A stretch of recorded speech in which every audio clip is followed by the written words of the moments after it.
The CIA told the foreign allies to spy on Trump and his closest people, and then Hillary Clinton hired Christopher Steele to make up the Steele dossier, which was the whole entire crime of Donald Trump. He's a Russian asset, and it was made up, completely fabricated, just like this was fabricated. So when we look at what the reason is for why they hate this man so much, it's because he's not part of the establishment, and they're trying to do everything they can to keep him out.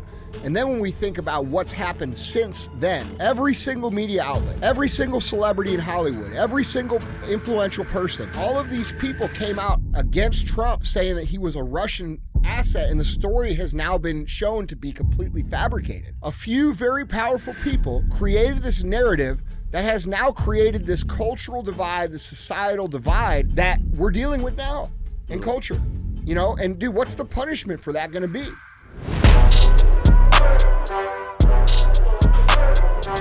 What is up, guys? It's Andy Frisella, and this is the show for the realists. Say goodbye to the lies, the fakeness, and delusions of modern society, and welcome to motherfucking reality. Guys, today we have Andy and DJ Cruise the motherfucking internet. That's what we're going to do. That's what CTI stands for. It stands for Cruise the Internet.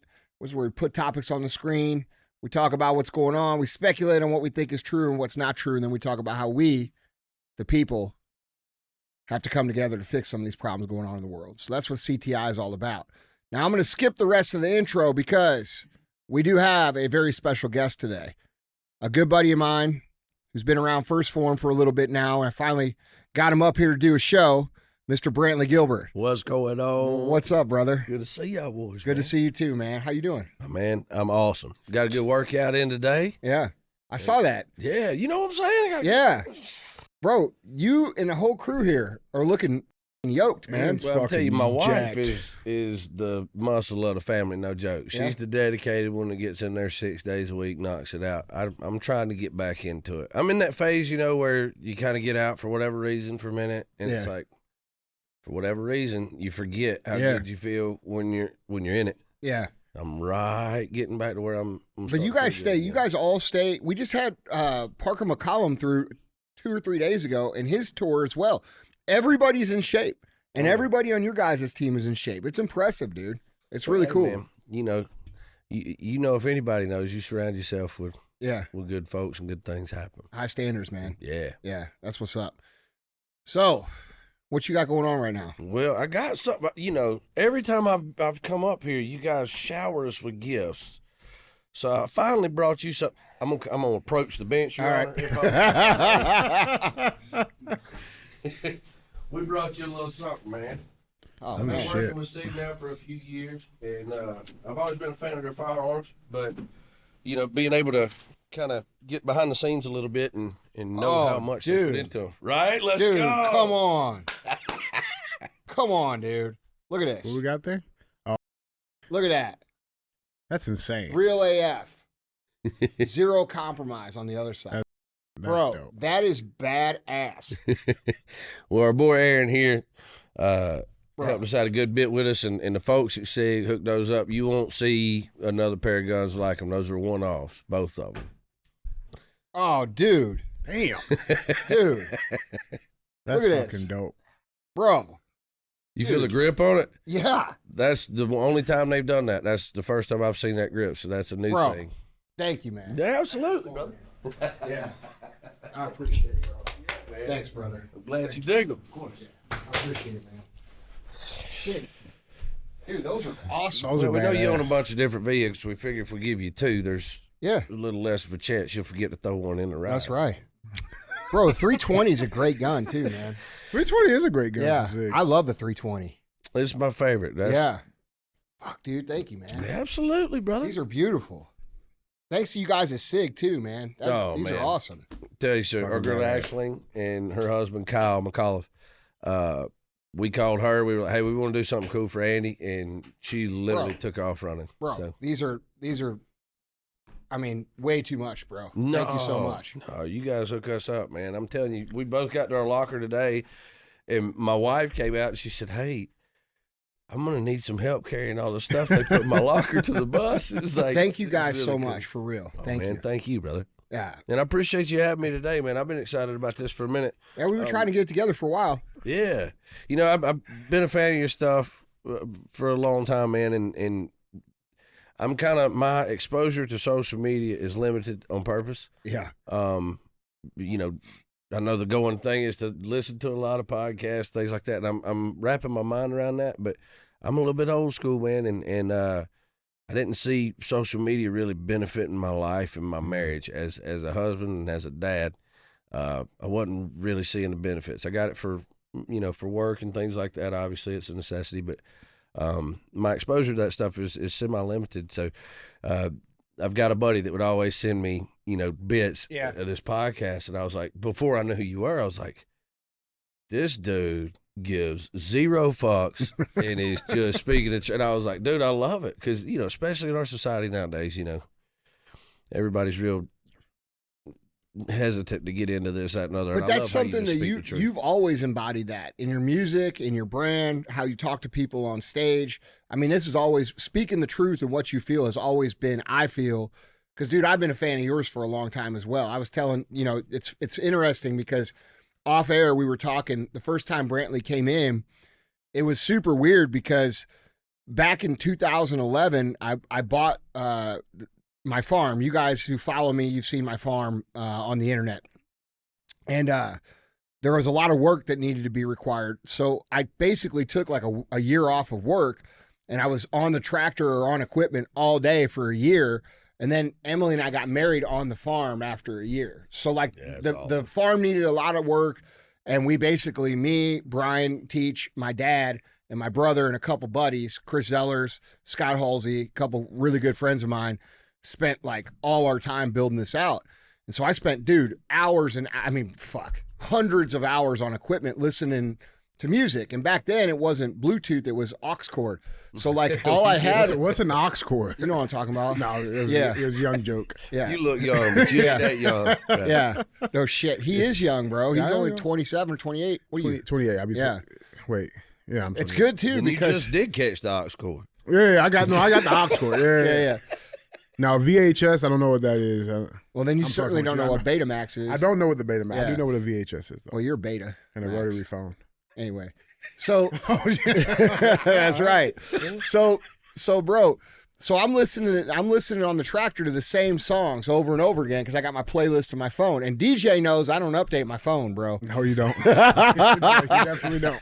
Bro, the other day my phone shit out on me and I lost all my stuff because the last time I backed it up was like 2021. And so we dealt with it for 3 days. But anyway. Oh, dude, I get it. And nowadays, I'm the same way. Yeah. And I'll get a text from somebody, and I don't know who it is. I'm like, hey, I lost my contacts. And this day and age, everybody's like, yeah, that's fucking bullshit. Yeah. Right. Yeah. You know what I'm saying? Yeah. You know, you got iCloud, man. Yeah. You know. Nah, bro, I don't use the cloud, man. I still don't use the cloud because the cloud gets hacked all the time, man. Yeah. I got all my business shit on my phone and all that shit. Like, I'm not doing that shit. You're validating my wife right now. Yeah, I don't fuck with that, bro. How many times I try to talk her into sending me pictures and she won't because she says somebody's going to hack the cloud. Bro, that's some real stuff. I know people that's happened to. Yeah, all you got to do, Brantley's take it off the cloud, bro. You're good. I've been trying to talk her into starting an OnlyFans. I mean, so let's generate some revenue. You know what I'm saying? I mean, shit. She won't have nothing. No, you won't even have the conversation, Andy. Bro, hey, listen, man. There's purebred entrepreneurs. And let's go. Look, so. She started a school instead. I'd take. Bro, she might kick your ass, bro. Yeah. Yeah. So, dude, I'm on this tractor and a skid steer for a year straight, man, which I love, dude. That's the shit I love to do. I love running equipment. It's probably my favorite thing to do besides cars. It sounds so random and so weird. But anyway, I was listening to your shit back then, and like that was the first time I was really exposed to your music. Yeah. And bro, I probably listened to Country Must Be Countrywide 4,000 times, dude. Like you and me both. Yeah, no shit. Not my choice. Try me and me. Yeah. So, but dude, you know, I had all my favorite guys on there. You know, Jamie Johnson, Randy Houser, you know, all the guys that sing about real shit. Yeah. You know what I mean? And I feel like that speaking the truth is a cornerstone of your success, you know? And dude, so I'm super excited to have you on the show, bro, because like you're one of the few people out of all these famous people and all these artists that have been uncompromising in what they're willing to say and stand up for. And bro, that's admirable in today's, you know, age. So we connect on that same thing for sure, bro. Absolutely. I appreciate love it. that, man. What do you think of what's going on, man? Like, what's your overall thoughts of? Buddy, I mean, you know, I'll say this. Being a dad, right, has changed the way I look at everything. We have a 4-year-old little girl who's gangster as fuck, and a 6-year-old little boy who's just the sweetest little dude. He's got the best heart I've ever seen on a human in my life. And, you know, the world, I'm seeing it through a different lens now. Some things that used to go on, that I kind of just throw up my peripheral and keep it moving. Kind of feeling like at this point it's something I need to take issue with sometimes and be a little more outspoken. You know, in the past, I never really made a habit of being political. My job, I always treated my career. I just wanted to tell my story because I felt like, you know, I had a little fender bender right after high school, and if you've seen pictures of the truck, there's no way I made out. You know, I shouldn't be here, and you know, from that I gathered God wanted me here for a reason, and thought my story was one worth telling, and I saw it resonating with people, and you know, actually making a difference in lives and in my own. I always wrote music for, you know, I always say it's like it's the greatest form of expression outside of prayer, you know, and sometimes almost even more powerful, you know, because there's a melody to it, and you start singing along to it, and it gives a little more weight to the words. But you know, if you listen to every one of my albums back to back, you'll have a good idea who I am and where I stand and all that. But you know, so it was more of it was always about storytelling to me. And then, you know, the kids came along, and man, it's just a different lens. I remember, you know, my wife Amber, who's here with us, she came to me and was talking about homeschool, and I know when I was in school, the kids that were homeschooled just looked different, you know, and I was dead set against it. I was like, fuck, Yeah, they were. Never. Yeah. You know, never in a million years, I'm not cool with it. They can go to school where you went to school, where I went to school, and they'll be fine. And truth be told, you know, but then, you know, I start seeing this stuff. I got guys sending me, you know, clips of guys going to school boards and talking about books that their kids are reading and out of the library that talk about shit that kids ain't got any fucking business reading or being exposed to at that age. And I remember telling Amber, like, hey, I'm kind of coming, or, you know, I'm wrapping my mind around this idea, because if I go to a school board meeting because of something like that, I'm not going to talk to anybody. It's I not a just know enough conversation. I'm just going to be in the same place at the same time. Like, I know my temper, and I know me, and, you know, as far as my kids go, man, you know, there were chapters of my life when I wasn't necessarily the ideal person to piss off. Yeah. But I've never been as dangerous as I feel like I am right now. Because if something happens to those kids, you know, or, you know, whether it's, you know, somebody saying the wrong thing to them or exposing them to the wrong thing, that's not something to talk about to me. That's action. Man. People are overstepping their boundaries with people's kids. Absolutely. Yeah. Absolutely. It's a big deal, man. And I think the way you feel is the way a lot of men feel. And I think a lot of dads especially need to step up and start voicing this, because it is a major problem. It's not okay for our school system to be telling people's kids that they can be whatever they want. They can be a boy or a girl, or they can, you know, read these books where, you know, there's sucking dicks in the books. Like, bro, that's fucking not okay. No. And it's not okay. And I totally agree with what you said about seeing it in the peripheral and letting it go, because I was that way forever, dude. Like, when I was doing my first podcast, MFCEO Project, I was just talking about making money and business and entrepreneurship, and I love that.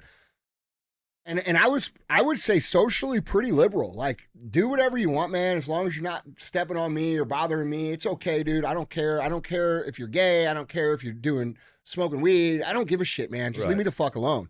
Yeah. I want to go do my thing. But the problem is this shit has encroached into our territory so far, where now if we just live our normal lives, there's something wrong with us. We're bigots. We're racist. We're misogynists. We're phobes of every sort of thing. It's like, no, dude, we're just regular people that want to be left alone, and had you left us alone, you'd be able to live your life. Absolutely. But now you're coming to fuck with people's kids, bro, and that's not going to fly over well, I don't think. I think you're sharing a sentiment that a lot of people are coming to that realization where it's no longer, hey, I'm just going to pull my kids out. People are starting to feel violated. Like, dude, we're paying taxes in this country to live in this crazy country where our kids are being taught all of this insane shit when they're way too young to even be hearing about it. And we're stealing their childhood.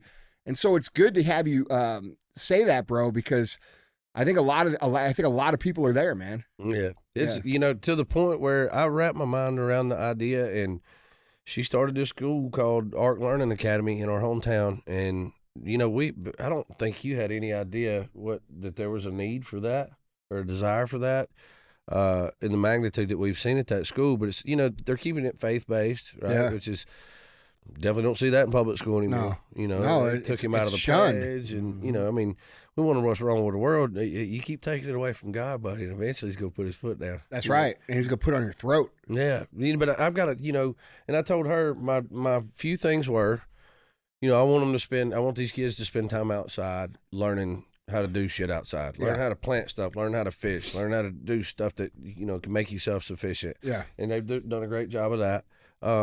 But I wanted them to learn history too, because man, I've got a 16-year-old godson.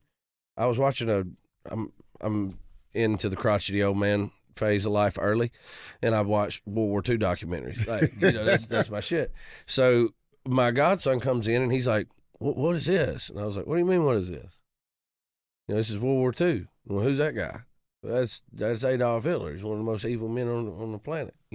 What the fuck do you mean? Who that is? I think we're all familiar with the fact that history repeats itself, but it repeats itself in the worst way if you become ignorant to it. And the weirdest way. Right. Like the people who you think aren't going to be that become that. Yeah. I guarantee you when that dude showed up on the scene, that wasn't, that wasn't what the banner said. No, bro. But I mean?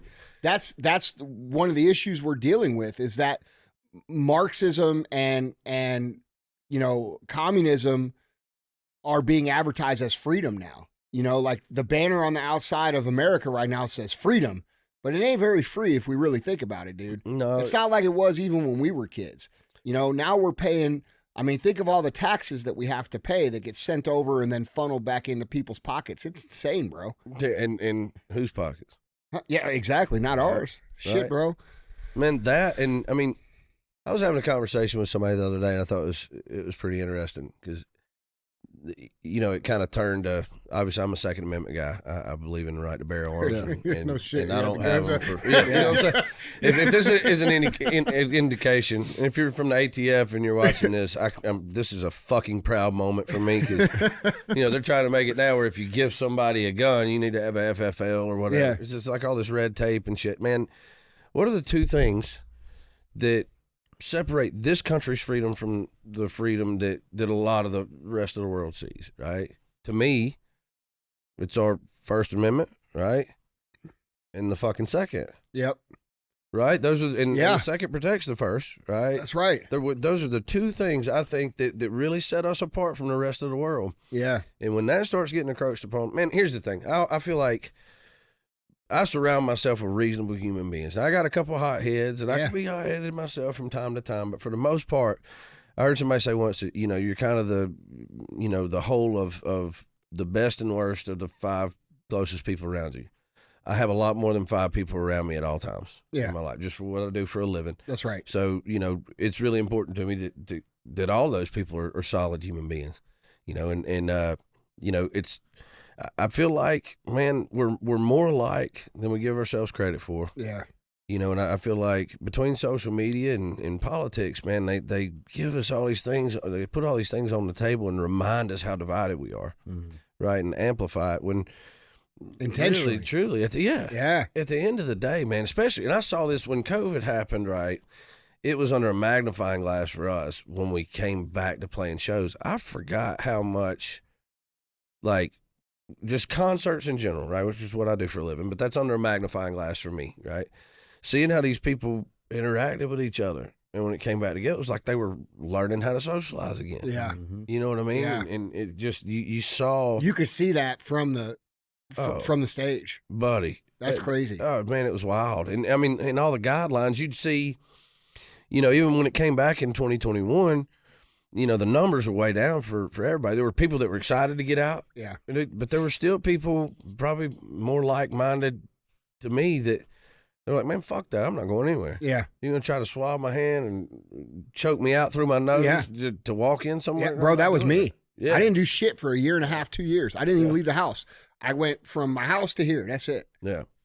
Dude, it was, you know, when you talk about division and all that stuff, man, I feel like we probably lie more along the middle of the aisle than we realize. Yeah. There's a couple issues. Yeah. You know, most of the people that I love and respect are pretty close to the middle. Yeah. You know, there's a couple issues that sends you hard left or hard right. Yeah. And man, I'm unwavering on mine. Yeah. If the gun thing to me, and I feel like that's also a cultural thing. I remember doing a interview with a guy one time. He was doing it was a article called Country Music and Guns. And I remember asking him, I was like, so you like country music? Nah. Okay. How do you feel about guns? You know? Well, I've never seen one in real life. And you're the one writing this article. You know what I mean? Like, it's just, you know, I feel like it is a cultural thing. To me, you know, when a gun comes out and people get freaked out about it, that's weird.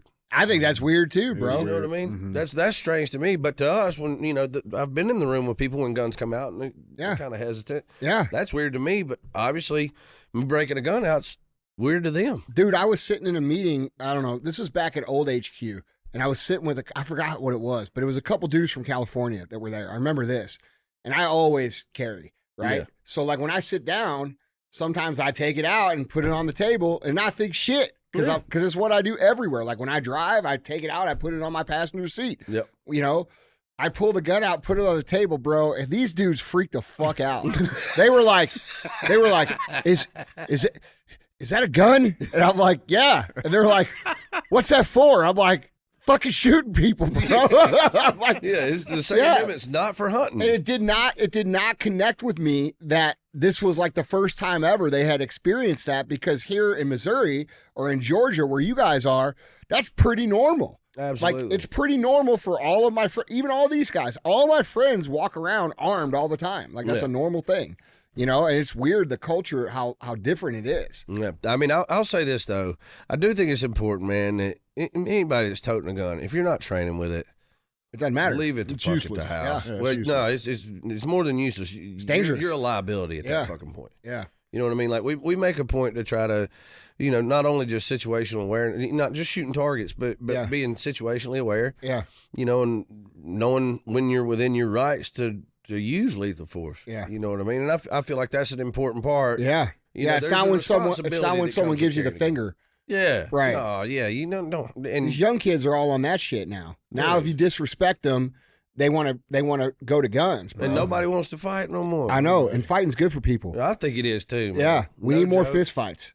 Our friends, like we have some friends that our kids hang around with, and we had a little birthday party at the house one day, and they all walked out, and the kids were fighting like hell on a trampoline. I mean, it was like a gang fight, man. I was kind of proud of my son, you know, because he's throwing down. But I mean, all the other kids are throwing down too, and they're scratched and everything. But one of the moms walked out and was like, "Oh my God," you know, freaking out. And I was like, "What?" And she was like, "Are you gonna stop them?" And I was like, "Hell no." You know, this is good. Let them work it out, man. That's right. Let them be kids, you know. Yeah. But yeah, you know, as far as, you know, it really kind of showed me through her creating that school, I really learned more about where I stood. Yeah. Than I did just walking around doing my job, because, you know, there were things that were important to me about it for me to get on board. And the last one, you know, speaking of guns, was, hey, you know, when the Uvalde shooting happened, you know, when it comes to these school shootings, obviously they're tragic. And you know, when things like that come when things like that happen, you know, obviously they come right after us. They come right after guns and everything else. Well, look at the places that are getting shot up. Yeah, they don't have any guns. Targets. That's right. So I told her, I was like, one of the most important things to me is I want every teacher there doing pistol 1, 2, and 3. Yeah. And we brought a guy that I truly respect with my whole being, a dude named John Lovell. Have you ever seen the Warrior Poet Society? No. Thing?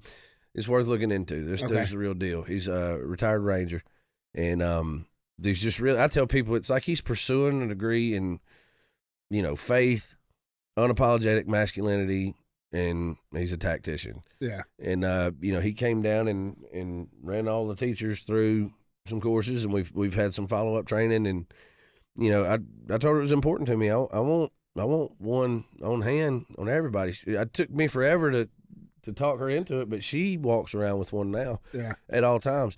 If somebody tries to come in that school, I don't know if they'll get shot, but they'll definitely get shot at. Yeah. we at least gonna be shooting back. Yeah.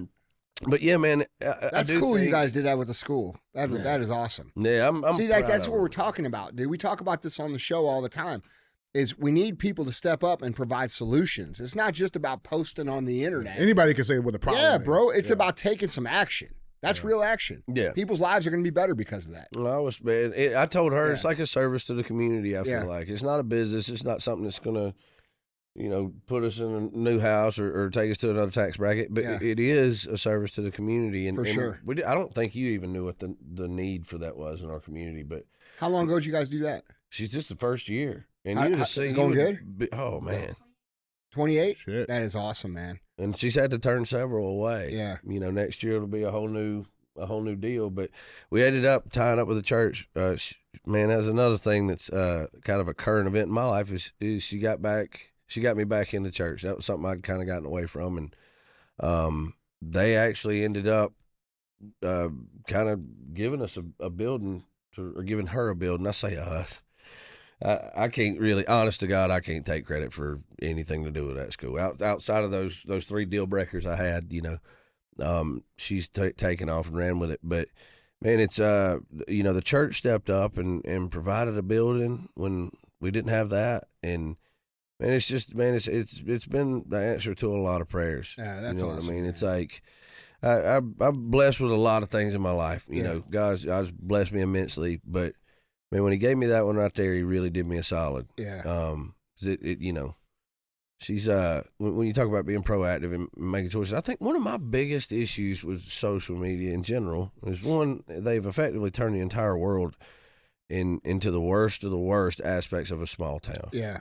You know what I mean? Yeah. The entire world's a small the gossip, town. the drama. Yes. Right. The and energy how much sucking. is true and what's not. Yeah, right. Dude, I totally get it. And I just feel like, man, I see guys, and I know this myself. I'm an addict, right? I don't know if you guys know that part of my story or not, but I was born that way. It's my gene pool is riddled with addiction, and I'm an addict. I'll die an addict, But being an addict, man, I downloaded TikTok on my phone because I want to see how it worked when it started turning into a real thing, right? Like I want to learn this algorithm and how it could pertain to my business and how it could, make my business better.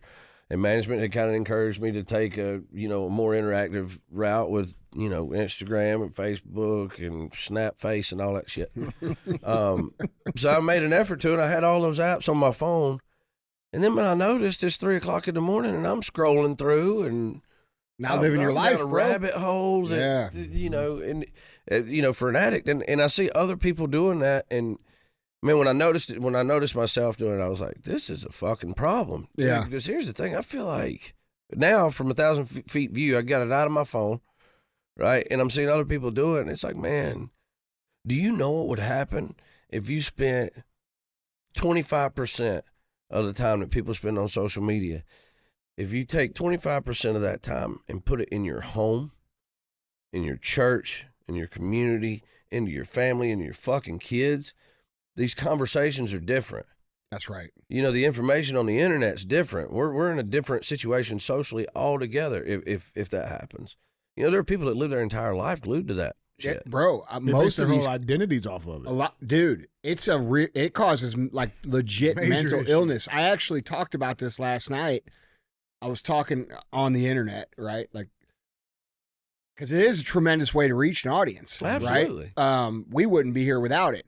But it's Valentine's Day, right? And everybody's posting how great their relationship is. And then on Christmas, everybody's posting the family photos with the matching pajamas. And bro, there's a lot of motherfuckers that just don't have that in their life. You know what I'm saying? So like when you look around in the entire internet, looks like it's perfect and you're the only one that's not, and you know that your life is completely fucked up, you know, it starts to make us mentally not right. Absolutely. You And know? you know what's up too is a lot of people that are poaching those. They're full of shit. Their life ain't right That's either. what I was saying, saying, bro. That's what I was saying If on you the would have saw story. what that room looked like 5 minutes Bro, before that's that what I'm picture. saying. The mom is screaming at the kids, Exactly, calling them little shits, telling them, you better stand there and smile. Like, you know, like, that's what's going on. Yeah, if you right? post a behind the scenes of the Yeah. pajama photo, Yes. I'm here for it. Yes. And dude, the internet used to be that. It used to be real life, man. Like, it used to be like your dogs, your kids, and you know, what's going on and what your thoughts are. Now it's all brand. It's like all It's marketing. It's all Everything's marketing. And yeah. even regular families are marketing themselves as the perfect family. Right. And it's like, motherfucker, I know you ain't perfect. I'm sure it's ain't perfect. Y'all are full of shit. Yeah. And that was the basis of the story last night, bro. And people were loving it because they were like, bro, every holiday. Because, like, dude, you know, it's hard for people that don't have a close, tight family when they see an entire family and 1,000 in a row with matching pajamas, right? Oh, yeah. Like, that shit kind of sucks, you know? Like, Emily and I weren't able to have kids. So when we see that shit, we're just like, well, should we put our pajamas on? Like, what the fuck? You know what I'm saying? I'll wear my pajamas. Absolutely. Yeah, I it's think just, you should. yeah, bro. It's just, You want matching pajamas, Andy? huh? You want I'll do it matching? with you. I'm saying Yeah. we can do it. Yeah, we'll do it as a family. All right. All right. I'm down. I'm down with that. It'd be like the Blind Side. I ain't gonna lie, she had me in some matching pajamas from There's a time big to black time. fella sitting right behind you. Here we go. I was waiting on that card. No. He's got an ace up his sleeve. I had to have a talk with DJ before the show. I said, now look, we got to keep the racism to a minimum, DJ. That's it. That's Like, it. Last one. yeah, like y'all don't have to worry about me. You got to worry about him. That's Bro, it. That's it. But dude, I think you're completely right, man. I think the internet is fake as fuck. I think it's setting a terrible example for people at this point in time. I think everybody's full of shit for the most part. Nobody's sharing their hard days, or if they are sharing their hard days, that becomes their It's the entire complete brand. opposite of it, So we yeah. have this polarization of content, which is I'm either a victim and I'm something wrong with me every day, and this is my brand, or my shit is perfect and that's my brand. And the reality is for every single motherfucker listening and all of you guys watching, you're somewhere in the middle, bro. Don't lie about it. Absolutely. Keep it real, man. Like, there are days where I don't want to get the fuck out of bed, bro. Yeah. I have to. You know what I'm saying? I don't have a choice.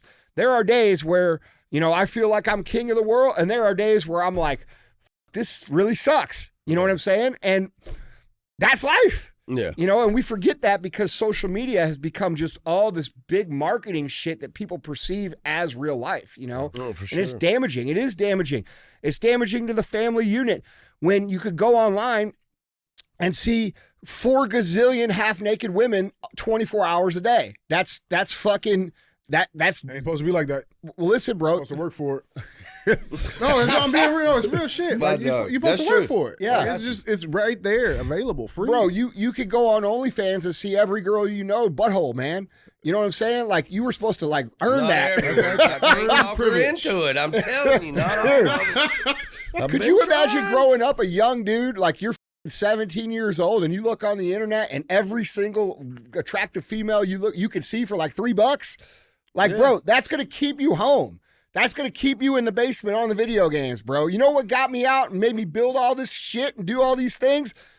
I wanted to meet chicks, bro. Yeah, Real right. shit. Yeah. Like, that was it. I was fucking fat. I grew up. I didn't have no girls like me. I wanted girls to like me. So it motivated me to go out and do things. Yeah. And like, obviously that changed as I matured and got older, slightly matured, right? But the truth of the matter is like, that's a huge motivating factor for men. Got a lot of shit And done. now, like, dude, back in the day, yeah, there was porn, but it was like your buddy had like 2 magazines that you had to hide under like 4 piles of bricks in your neighbor's yard, you know, and you guys went on like this hunt. Treasure and- hunt, yeah. yeah. And you like looked at it and like, then you put it back and everybody knew where the stash was, you know? Look at it long enough to try to just see Yeah. it up here. I'm Yeah. gonna do this in about 4 hours. That's You know, right, bro. Get home. Yeah. Now these motherfuckers whipping out their meat and doing it together, man. It's weird shit. Whoa. Y'all what, motherfuckers are weird, dude. Who's doing that?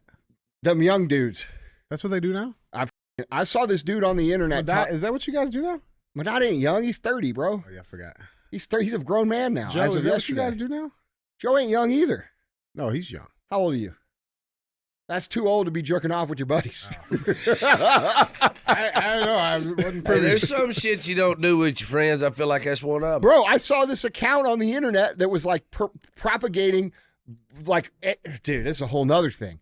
Masculine energy. And this guy was talking about masculine energy being like getting with your friends and fucking jerking off together. A jerk circle. It's on the internet, dude. Like, this is the shit we're consuming on the internet. Well, you guys are consuming. Oh, yeah. I'm not consuming it. Nasty ass. I did happen to see you it, did. though. Hey, you got down a weird. Your algorithm, bro, is a little. I get sent some interesting shit. All right? I get sent some interesting shit. Hey, man. But anyway. Let's get into it, man. Yeah. You guys But, dude, I want to say this. I want to say this before we get into the show. Bro, it means a hell of a lot that you're here. You invited me to go on a duck hunting trip back in November. I wasn't able to go. I want to hit that with you at the next available opportunity. I've never been hunting. I've never been duck hunting. Now that's healthy masculine energy. Yeah, right no there. jerking off together. Yeah, No we ain't, okay, yeah, all right. we ain't gonna be doing none of that. Just making sure. I'm too self-conscious. Hung like a Don't cricket. invite me there. I just want to say thank you so much for everything, man. Like, thanks for going up there, being brave, saying what you believe. I know it don't feel like being brave because it's just who you are, but it is brave. It's showing a good example for people to speak up, stand up, have standards, and America needs it now. Absolutely, and it's badass, dude. And you know what? About being outspoken too, I'm to a chapter in my life where I'm okay. For the first time in my life, I don't ever remember being in a chapter in my life where I was okay being wrong. Yeah. If I speak out about something and you can prove to me that I'm wrong, and hey, I'll learn. Bro, it makes the world a lot easier when you can say you're wrong. Absolutely. It really does. It took me a long time to learn that too, dude. Yeah. But I'm the same, and I'm also okay with people disagreeing. Absolutely. Yeah, like, hey, this is my opinion. Like, when we do this show, there's always people that are like, Andy, I think you're wrong here. Or, Andy, this is bullshit. And I'm like, okay, cool. Like, I'll consider that. I probably will still think what I think, but you can think what you think. And I think that's what's healthy for America, man. Like, when you're talking earlier about everybody kind of being in the middle, I feel like that is the case.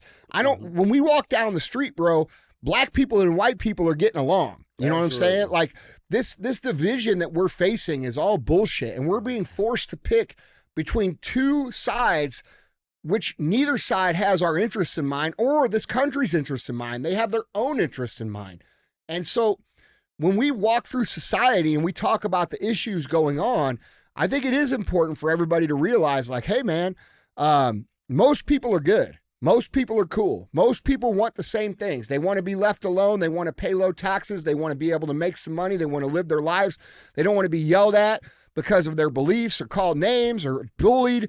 And, bro, we want to be not like, dude, when I go out in public, people are nice. They're not rude. Like, even like we joke, right? Like, we went to the Apple store a few weeks ago and I made this joke about non-binary people, like the they thems. I said there was a lot of them, and there was. A lot of them. There was. But I'll say this, they were all fucking nice as shit. Everybody was cool. You know what I'm saying? America, like... Well, I think they were trying to figure how we were walking around together. I think that's really They thought we were a gay interracial couple, so we were getting preference. They didn't know. That's what it was. That's what it was. That makes sense now. I got you. They were nice to us because they didn't know we were a couple of They didn't want to white offend supremacist us. domestic terrorists. Exactly. Oh shit. Yeah, Too especially you. Exactly. We went that damn supremacy out there. But bro, I Say that with Hitler's dream baby sitting over there. I literally call him Aryan Kaiser. he's like the perfect white dude. That's what I'm telling you. Yeah, look at him. Blue-eyed, I'm telling you. That's what the little man was at. Well, how tall are you? 6'4"? Yeah, 6'4", perfect build, blue eyes, blonde hair. The little dude with the mustache was trying to build that. I tell you, that's what it was all about. Oh, Bunch man. of fucking errands walking around. I wouldn't be mad. Yeah. It's going to break the fucking internet. Well, bro, seriously, man. It's fucking awesome that you're here. No, I'm stoked to be here, man. Yeah. Well, guys, let's get into it. Guys, remember, if you want to see any of these pictures, articles, links, videos, go to andyfrisella.com. You guys can find them linked there. Before we get to our first headline, I know you like Dana White. I love Dana White. Dana White? Big fan. Did you guys see what happened in his most recent podcast interview? Yeah, it was a great. Did you see this? No. This is great. Yeah, so check this out. UFC chief Dana White leaves podcast host stunned by walking off at start of interview. I'm literally done. So Dana White sparked mass confusion on a podcast by walking out less than a minute after it started. The UFC CEO was appearing on the Howie Mandel Does Stuff show before the bizarre incident occurred. He was set alongside comedian Ginger Billy, host Howie Mandel, and his daughter Jacqueline Schultz. The podcast started with Mandel giving a glowing tribute of White, expressing his gratitude for the 54-year-old's time. Here's the video clip. Let's talk about it. Not only an amazing businessman, you are an inspiration, you are a philosopher. The way you do business, the way you conduct your business and your friendships and media is, I'm jealous. But Dana, I can't thank you enough for being here. Thank you for all the kind words. I appreciate it. I am so fucking tired of doing podcasts. I'm literally done with them. I'm not doing any more podcasts. He walks out. Yeah. So I want to start by saying thank you for not leaving yet. 34 minutes in, we're still good. Look how confused they are. Bro, that's so uncomfortable. He does not give a fuck. I think this is the greatest shit I've ever seen, bro, at least this year. It's perfect. But so far this year, this is the best shit I've seen. I love it. But we don't know why. What's the backstory? Nobody There knows. is no backstory? Bro, There's no backstory. I'll tell you exactly why. What I'm going to tell you exactly why he left. First of all, I bet they don't know each other worth a okay? And you got this guy who is liberal-minded, who says all this weird-ass shit all the time, pretending like they're best friends, dude. You're a philosopher. Dana White is a real motherfucker, bro. Like, he's a real dude. Like, he's a genius businessman. He is smart as he's a strategic guy. Like, when you talk to guys like that, they're not just hearing what you're saying. They're automatically on the spot evaluating why is it they saying this and what's going on here. And you could see his wheels turning. And by the way, this is all my speculation. Dana could hear this and be like, Andy, you're full of shit. Mm-hmm. But here's the reality. How I read that was Dana knew he was in for some bullshit from the start because of how he was pouring it on. And dude, what I see happening there was he recognized that he's getting set up for some stupid shit. And he's like, I ain't even doing it. Yeah, if it opens up like that, it's almost like he's giving you the positive up front. And now we're going to drop a bomb here in a minute. Yeah. Why are you walking into events with Trump and Right, Kid Rock? right. Yeah. Or whatever. Right. Yeah, there's a hidden agenda in there. That would be my spidey That's sense. what I thought too, bro. Yeah. And like, dude, we see this shit. Like, just because someone has a podcast or goes on a podcast, we don't know who the these people are. We don't know what the they're going to do. And this guy has to be super careful about who he's around and what he's in. You know what I'm saying? Automatically, bro, the light that shines on him is so bright all the time that, like, bro, when this kind of shit creeps up, he's just gotten to the point, and honestly, where I need to get to too, where it's just like, I'm not doing this shit. Because for me, dude, I get like too nice. I'm like, oh well, and then I end up getting, like, so, dude, you get. Yeah, bro, it's real true. When you have some recognition, I mean, bro, you're legitimately famous, like legendary famous. And I'm sure you've experienced all this shit in your life. But like, dude, when you have a name, and I didn't know that, bro, I'm not even famous, but I'm famous enough to where people want to like stand next to it. You know what I'm saying? Yeah, you are. Well, you know what I'm saying, bro. Yeah, I totally imagine being like him. You know what I'm saying? Like, you're running a $10 billion company and people want to stand next to you and then they want to leverage your name. And bro, it ain't always good. And when you see the good in people and you try to do solids for people and be nice to people and then they end up fucking taking advantage of it. And bro, that's what I see there. I see him recognizing a pattern that's happened to him over and over and over and over again and saying, you know what? Fuck it. Yeah. And I think it's great. Yeah, I love it. I hope he told me he would do my show, so I hope he's still doing it. Yeah, how I'm not open. Yeah. Maybe he didn't like being called a Dana, friend. if you come on the show, I won't bullshit you, bro. I don't need nothing from you, man. Yeah, I'm not going to try to blow you before we start it. Just come on the show and talk some shit. Let's talk about why you. Let's talk about this. I love it, man. Guys, tell us what you think down in the comments. Yeah. Why Dana walked out. Let us know bro, in the you see it that way too? Absolutely. Yeah. Absolutely. Yeah. Yeah. You start off an interview blowing somebody. There's That was hard. Yeah. That was hard. That was the full gawk special. You know what I'm saying? Like he's the getting all crumbles the about to fucking come inches off down the there. bumper. Yeah. Yeah. All of Dana. Yeah. Yeah. That was a straight. He could have sucked a basketball through a garden hose. That's right, dude. Anyway, that was my favorite thing that happened all year so far. Yeah, we can end the show. It's good. No, I like it. Bro, I love Dana White's you, bro. That's what America needs. America needs more of that. I don't know if he Absolutely. realizes how much, like, he gives a lot of people permission by doing shit like that. Like, he gives them the permission. I to think have that Dana's same one of the attitude. smartest dudes on the fucking planet, You know what I'm saying? strategically. You don't get to that level by accident, bro. No, that's not what I'm saying. I think he's very aware that he's setting an example, but it Yeah. also aligns with who he is, just like Brantley. Yeah. Brantley, like, I'm not speaking for you, but I think you know that what your message is important, but it's also who you are genuinely. Yeah. You know? Well, dude, my job's never been a job. I mean, and my wife can tell you this. It's my life. Yeah. Dude, I mean, it's literally my job's never been a job. So, like I said, it was about telling a story, but yeah, inherently, you know, who you are bleeds all over that Yeah. stuff, especially music. Yeah. You know what I mean? 'Cause I don't Dude. write songs about shit I don't have conversations about. Bro, and that's the difference between, we could get on this conversation for hours, but that's the difference between great music and fucking okay music. Yeah. You know, great music. Like we were talking about Jamie Johnson before the show. The reason Jamie Johnson is Jamie Johnson is because his shit is real, dude. Oh, wow. You it's deep, it real, it touches you. Your shit's the same way, bro. I really want you to meet Yeah. him. I'm I'd gonna make love that to. happen. For my 30th birthday, my 30th birthday present, Emily took me to a concert of his at Kansas City Power and Light, bro. It was one of the coolest things I ever saw. You talking about somebody that'll Yeah. give it to you straight too? God, dog, and he'll do it on stage. Yeah, he doesn't give a Oh, Yeah. and he's done it at radio stations. Like not too long ago, he went off like this radio station was promoting it or something, and they got up on stage at one point, and he was like, "Y'all get the off. Y'all don't play my shit, no way." And then they responded like on social media. They were like, "We actually play your songs all the time," and he was like, "Yeah, not my current shit though."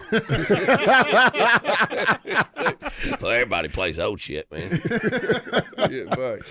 That's great. Well, the good thing about his old shit is that it ain't ever going anywhere. No. That's how great it is. Well, you were talking about In Color. You said that's on your Yeah. ring. Uh-huh. Man, I do think that's the best country song of our generation. Yeah. And I don't think there's anything close second. I started taking guitar lessons when I was 30, and I took lessons till I was 35 and then just got away from it. And the whole reason I started playing was because of that song. Hell yeah. Yeah. I wanted to learn that song. I never learned it, though. Dude, 5 that was years. one of Dude, when I heard that, I was like, as a songwriter, that's one of them you hear and you're like, motherfucker, Why didn't you think of that? I mean, and the way it's written, like, there's no way. Perfect flow, bro. Yeah, I mean, and every now and then when something comes out like that that's just freaking legendary, like I'll try to poke holes on it and say, would I have said this different? If you change anything about that song, It gets worse. you screw it up. Yeah. Yeah. It's perfect. All right. Anyway, go Dana. Yeah, go Dana White. Yeah. Hell yeah. Guys, let's get into our first headline. Headline number one. Headline number one reads, CIA and foreign intelligence agencies illegally targeted 26 Trump associates before 2016 Russia collusion claims. Report. You guys see this? Mm-mm. No. Oh, it's a big deal. But I mean, we I believe we've talked about this a we've number of talked about times. this. We've And is talked this about surprising to anybody in this room? Absolutely not. Here's the thing. I mean, but like this report has unopened and unleashed a shit ton of shit. The fact that it's hitting mainstream media now is a big deal. It's a Yeah. big deal. And honestly, you know, some of the things that have come out in this, like it's complete, like nobody even saw that it was that deep. Like it's deep, right? So get in there deep. Let's get into it. Yeah. Well, I mean, I can get in there. Let's go. Yeah, I bet you. Bro, don't can. lie. Don't lie. You're half white. I know what part is half. I know what part is white. No. Yeah. Listen, I'm black from the wallet down. All right. Oh shit, we said we wouldn't do that. I'm sorry, my bad. Shit. Sorry. Oh, fuck, dude. It's my bad. All right. Okay. We said we was getting in the weeds. That's Getting in all right. the weeds. I'm done. That's it. No more. All right. The U.S. intelligence community asked foreign spy agencies to surveil 26 associates of Donald Trump in the run-up to the 2016 election, which triggered the allegations that the former president's campaign had been colluding with Russia, according to a report. Former CIA Director John Brennan identified and presented the targets to the U.S. intelligence sharing partners in the so-called Five Eyes agencies, the intelligence gathering organizations in the U.S., the U.K., Canada, Australia, and New Zealand, according to a report published Monday on Michael Schellenberger's public Substack. The report by independent journalists Schellenberger and Matt Taibbi and Alex Gutentag has not been confirmed by the Post. They cite multiple unnamed sources, including ones close to the House Permanent Select Committee on Intelligence led by Representative Mike Turner. Turner's office did not respond to the Post request for comment. Now, Jesse Waters did a really, really good debrief of this, and I got the clip, so let's just watch a little bit. Was this that was out of the Washington Post? What's up? No, this is New York Post. Oh, okay. Well, hell, that's even worse. Oh, bro, the we have a great mainstream's starting to pick this stuff up now. Okay. It's a big deal. But yeah, It's so becoming unhideable. Yeah. Yeah. well, that's what it is. I mean, that's their biggest fuck up that they haven't accounted for is like, dude, you can't stop the spread of information. You just can't. Like, that's the one positive about social media. As much, there's plenty of negatives, but you can't stop the spread, bro. No. Like, there's just too many people getting the stuff too quick. Well, dude, when you think about how Facebook came around, right? One day it was You do any tinfoil? Are you loyal to the? that's not tinfoil. What's The fucking CIA stopped an operation on one day, and the next day, it was what was it called? It was called Lifebook, Lifebook or something like that. So the CIA had this operation called Lifebook, and what it was an operation. No, it was called something else. What was it? We covered it on the show a couple years ago. So anyway, they had a social media network that the CIA made to spy on people and to get their information. And they closed the operation. And the very next day, Facebook like legit the next day, Facebook was founded. The very next day. That's not conspiracy, bro. That's not coincidence. No. Okay, shit. so what's interesting is all of this shit that these people have created to get information and sort of control the narrative in society is now blowing up in their face. No. That's what's happening. Well, I like that. Yeah, me Yeah, too. it's wild. And then I mean, you look at like even with the Section 230 stuff and like how all these organizations are protected, and then who they give money to keep their protection. Like it's old school mafia stuff, right? Yeah, I want to say I think it was LifeLog, something like that. Yeah, it was LifeLog. That's what it was called. Yeah. Hell, love some Yeah, it was gangster a- shit, man. yeah, it was a DOD. And the government's the biggest gang in this country. Yeah. Oh, 100%. Yeah. Absolutely. By a big one. Like, Yeah. by a lot. We need, but the thing is, we got to fix that. No. We got to make our gang bigger. Well, it looks like it's happening. Yeah, no shit. Yeah, so let's watch this clip from Jesse Waters. This is his debrief of this whole report. Here it is. Brand new details about how Obama's CIA targeted Trump and started the entire Russia hoax. For years, we were told that tips from an Australian diplomat tipped off the FBI after a random conversation with Papadopoulos, a no-name 20-something. But according to new reporting by Michael Schellenberger and Matt Taibbi, the whole thing was a CIA setup. Former CIA Director John Brennan identified 26 Trump associates to be targeted by the Five Eyes Intelligence Alliance, and then those interactions were the targets and were targeted by the FBI as suspicious. And that's how the FBI launched the Russia collusion hoax. The details of this entire operation have been stored in a top-secret binder in a secret room in Washington. Trump ordered the whole thing declassified, and now the rumor is that the binder might be missing. Joining me now, one of the reporters who broke the story, Michael Schellenberger. Michael, explain how this all started with the CIA picking these 26 Trump people. Yeah, good to be with you, Jesse. Well, obviously, this is an extremely serious story and serious allegation by multiple credible sources that Public and Racket, that's Matt Taibbi's publication, have spoken to. These are people that are close to the House intelligence investigation of how the Russia collusion hoax began. The story, as you mentioned, was that, we were just informed by foreign intelligence about this. Our sources tell us a very different story, which is that this was initiated by the U.S. government. It came from within the U.S. government's intelligence community, including the CIA, that they asked the so-called Five Eyes nations intelligence agencies, that's the other English-speaking nations, including Britain and Australia, to spy on 26 Trump associates, or at least they had a list of the 26 associates that were identified. This is new information. Some people have theorized about this and speculated about it.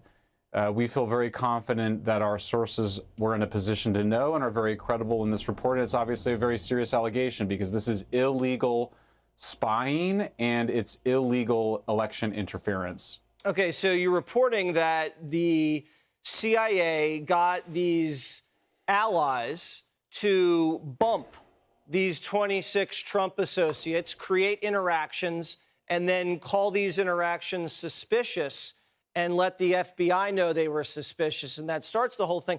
What about this binder that encapsulates this whole thing and no one knows where it is right now, or Trump has it? What's that?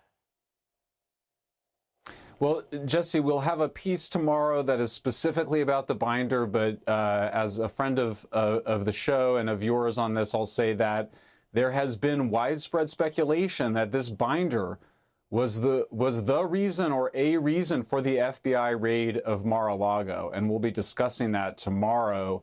But obviously, if this binder contains what we have been told that it contains, which may include raw intelligence, information showing that the U.S. government, the CIA and the intelligence community of the U.S. government, initiated the Russia collusion hoax, that it did not occur in the way that the official story, including the Durham investigation, had portrayed it, then that's extremely serious information. And it may be, if the FBI then went to go get it in order to continue the cover-up of this information, that obviously adds an even more dramatic wrinkle to this. Again, we'll have more to say about it tomorrow, but this is a huge, huge story. I mean, I've been thinking about it in the history of the United States of America. Have we ever had something like this where the intelligence community was weaponized against a political candidate and using our foreign allies to do it? I can't think of a more important or dramatic story. Yeah, and then going to great lengths. Hold on, though.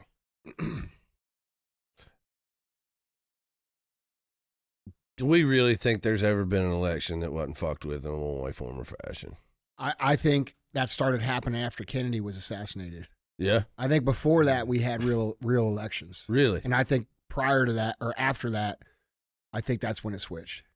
That's where, because dude, by all accounts, Tucker Carlson covered this pretty in depth, and it seems convincing. And we don't know because they haven't released the official story.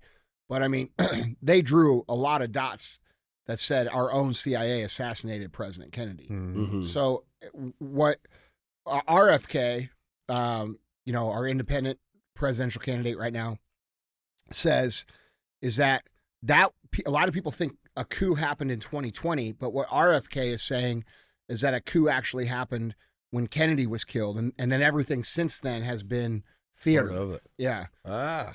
So and I actually think that's correct from everything that I've seen. infatuated with that for a minute, man. Yeah. I had to know what happened because it Yeah. was the mob side, right, and the Secret Service side and the CIA. Yeah. side. Well, and if you think about it, it makes sense for what this story, that kind of naturally ties into what this story is all about.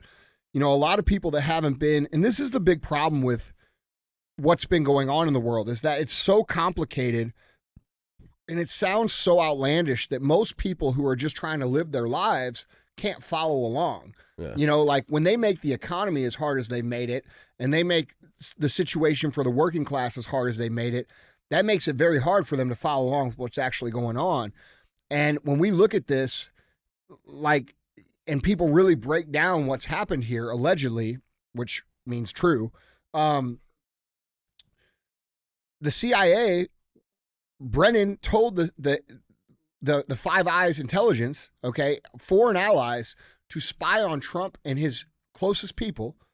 And then Hillary Clinton hired Christopher Steele to make up the Steele dossier, which was the whole entire crime of Donald Trump. He's a Russian asset. And it was made up, completely fabricated, just like this was fabricated. Okay. So when we look at what the reason is for why they hate this man so much, it's because he's not part of the establishment and they're trying to do everything they can to keep him out. And then when we think about what's happened since then, right? Since 2016, when this whole entire shit came about, the media, every single channel, every single media outlet, every single one, every single celebrity in Hollywood, every single influential person, all of these people came out against Trump saying that he was a Russian asset, and the story has now been shown to be completely fabricated. So what is the punishment for that? Because to me, that's treason.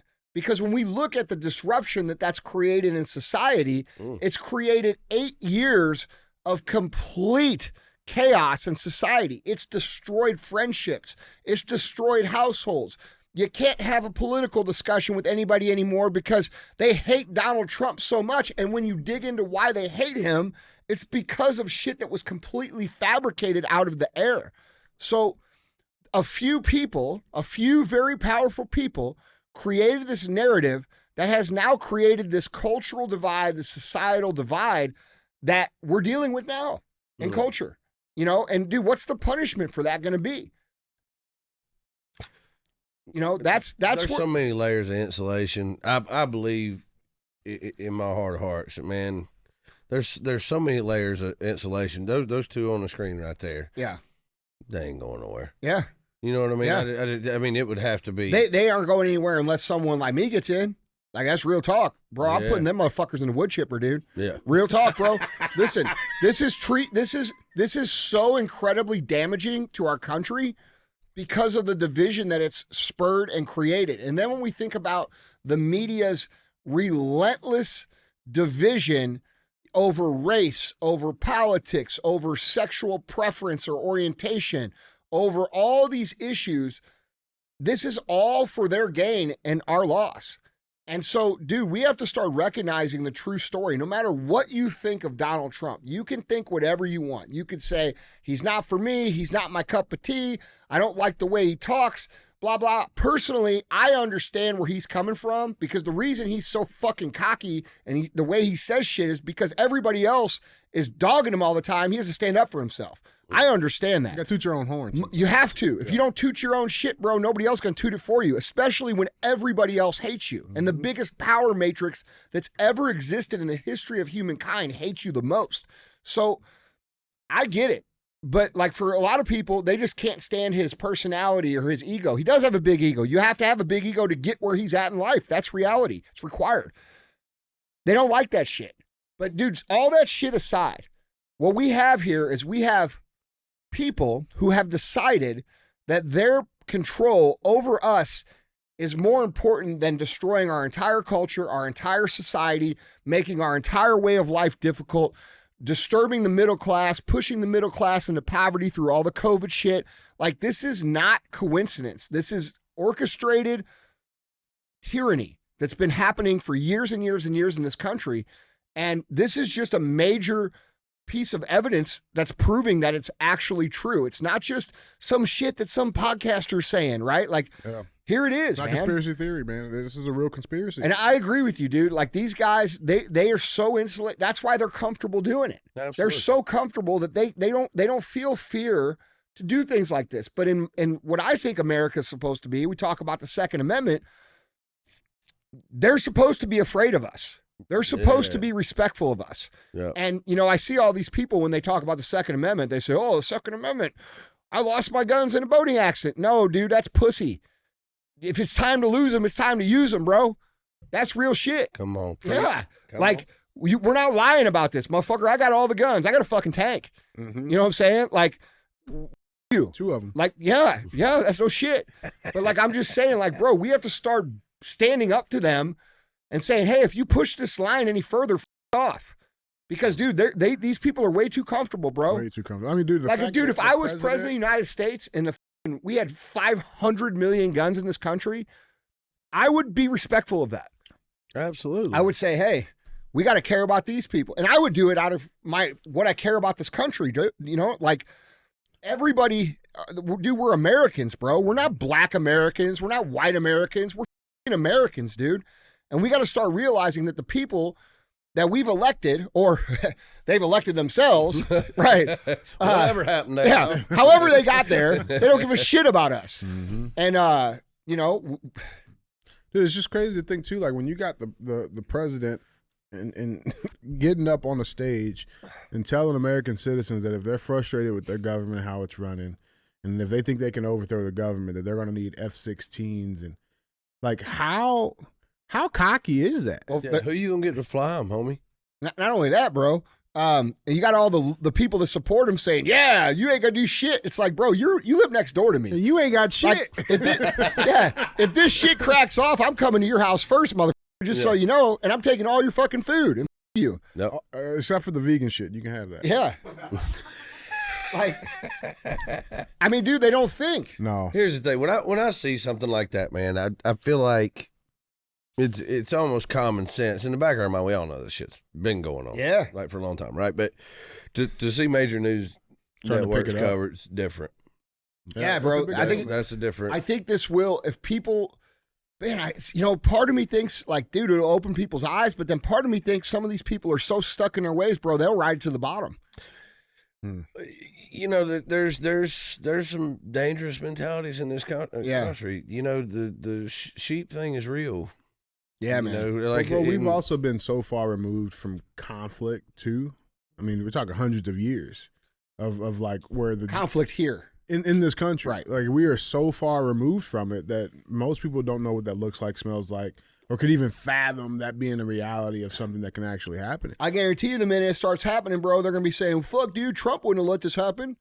Oh, they'll be on f***ing Snapface trying to figure out what everybody else is doing. Well, That's here's the thing, reality. man. Like, you know, when it comes to politics, like you said, you say what you want to about. I think he's funny as fuck. We met him. He did a rally down near the house, and they Daddy actually T? You used met our Daddy T? bus. Yeah, and he met my wife, and I knew one of the Secret Service guys, so I was chopping it up with him, and I didn't know it was our. You know, we were supposed to be taking a picture, or whatever. And I walk up, I won't say he was hitting on my wife, but he was telling her how pretty she was. And I was like, oh, you goddamn right. Who's that sound like? You know what I That mean? sound like my fucking dad. You know what I mean? Yeah. Did he I'm do here it out for there? it, dude. I don't know. Probably. You know, he wasn't being disrespectful or nothing like that. But I you know, if you hate the dude, it is what it is. But But if you we hate have him, to bro. agree on this. How many people you think legitimately? I don't remember an election where people didn't necessarily vote for the winner. They voted against Yeah. somebody else. Yeah. You know what I'm saying? Yeah. I don't know anybody. I don't know that I've had a conversation with anybody That voted that for voted Biden. for Joe Biden. That's right. They voted no- against Donald Trump. Yeah, nobody did, bro. Yeah, I mean, And that's the danger of- dangerous yeah. shit right there, buddy. Hey, man, you can say what you want to about the guy, but Bro, I like him too, dude. He resonates with my personality, and I don't resonate with everybody. Neither do you, right? Yeah. Like we're an acquired taste, absolutely. so to speak. And you know, when I see him, dude, I you know, there's things I don't agree with that he says or does sometimes, but in general, the guy's, to me, how I read it is he's a fucking independent guy who's an entrepreneur who's become very successful in life, and he decided to give up all of that. And bro, you know that success, bro. Like people don't understand what this guy's giving up, man. This guy flies on a full size airliner as his private jet. Yeah. There are no limitations to a life like that. That means like if we're sitting here and we say, hey, let's go to Dubai. When? Right now. Let's just go. Like that's the life that he gave up to do this. And you think he did that because he wants to go get abused just for his own ego? Like that's a hard thing for me to reconcile when people talk shit on him. I'm like, bro, this guy gave up the best life that he could have ever built. Really probably one of the best lives that anybody's ever built when you consider he was an icon culturally. He's a multi-billionaire. He's in the social circles of every circle in the face of the earth, royalty, leaders, everybody. And he gave that up to come do this job of service, which is a job of service. And these guys don't like that. They don't want that. They want one of them. You won't play the game. Yeah. And so like to me, dude, you know, I sometimes when Trump, you know, I got to keep it real, dude. Like when people say dumb shit or do dumb shit, I got to say what it is. But like sometimes, like I didn't like what he did with the vaccine shit and Operation Warp Speed and all this shit. But I also recognize the tremendous amount of social pressure that was on that man's back at that time to make a decision. Because had he just said, no, fuck the vaccines, like a lot of people wanted to say, you guys would have crucified him for that shit. You know, Plus so like you're being told by somebody that is supposed you're being to told be, by the guy who has been the head of national health for 40 years that this is going to kill people if you don't do this, bro. Like people can't put themselves in that position because most people have never led anything. You know, like you, like, dude, if I'm in this building, like we got 500 employees, bro. I don't know what the fuck's going on out on the outskirts, bro. Someone comes to me and says, hey, if we don't do that, somebody I trust, somebody who's, you know, hey, if we don't do this, bro, we're going to lose the ship. Guess what? I'm fucking doing it. We're doing it. Yeah. And like, dude, that's what people don't understand. And so I do talk about the things that I don't like, but all in all, bro, I mean, this guy is the closest he's the only thing that's good. Like, dude, if we get 4 more years of Biden, we're like our country's over, dude. And it's not going to be Biden. It'll be somebody that's going to do worse damage. Yeah. I heard a funny story about Trump. Dude, I do have to say this. Like, what kills me about him is I understand. Like, I'm not a big Joe Biden fan, right? I'm not hanging on Trump's nuts either. But I'm not a huge Joe Biden fan. He's a but piece I don't of shit. have fervent hate towards the man. I do. You know what I'm saying? When you see people, but here's the thing. Here's what I'm saying. When Trump comes up in conversation, and we've talked about, you know, the lack, you know, in society we've lost the ability to have a conversation. Yeah. Right. There's just it's so heated that you know Trump's name comes up. I know people and do business with people that if his name comes up, they're just disgusted. And just for sure. Pissed off. I'll be goddamn if anybody's ever gonna have enough control over me. Right, especially if somebody's my fucking enemy. Well, I think that's a difference between the culture of the Trump side and the Biden side, bro, or the common sense side and the progressive side. Right. I do not like Joe Biden. I think he's a traitor. I think he's on the payroll of China. I think he's destroying our country, which my grandfather died for. Yeah. Okay, that pisses me the off. So I have no love for the dude at all. But like if like somebody like I have plenty of friends who are like, yeah, dude, I voted for Biden, and I don't fucking hate them. Right. You know, the problem is those people. If you say I voted for Trump, they hate you. Yeah. They don't just hate Trump; they hate you. Yeah. You know, I just look at people and I'm like, well, that's unfortunate, bro. You need to get better about making your critical decisions in life. Yeah, I mean, You know? it's important. Yeah. It's important. Anyway, but dude, I heard this funny story about Trump one time, bro. It's got to be true. A buddy of mine went to the White House.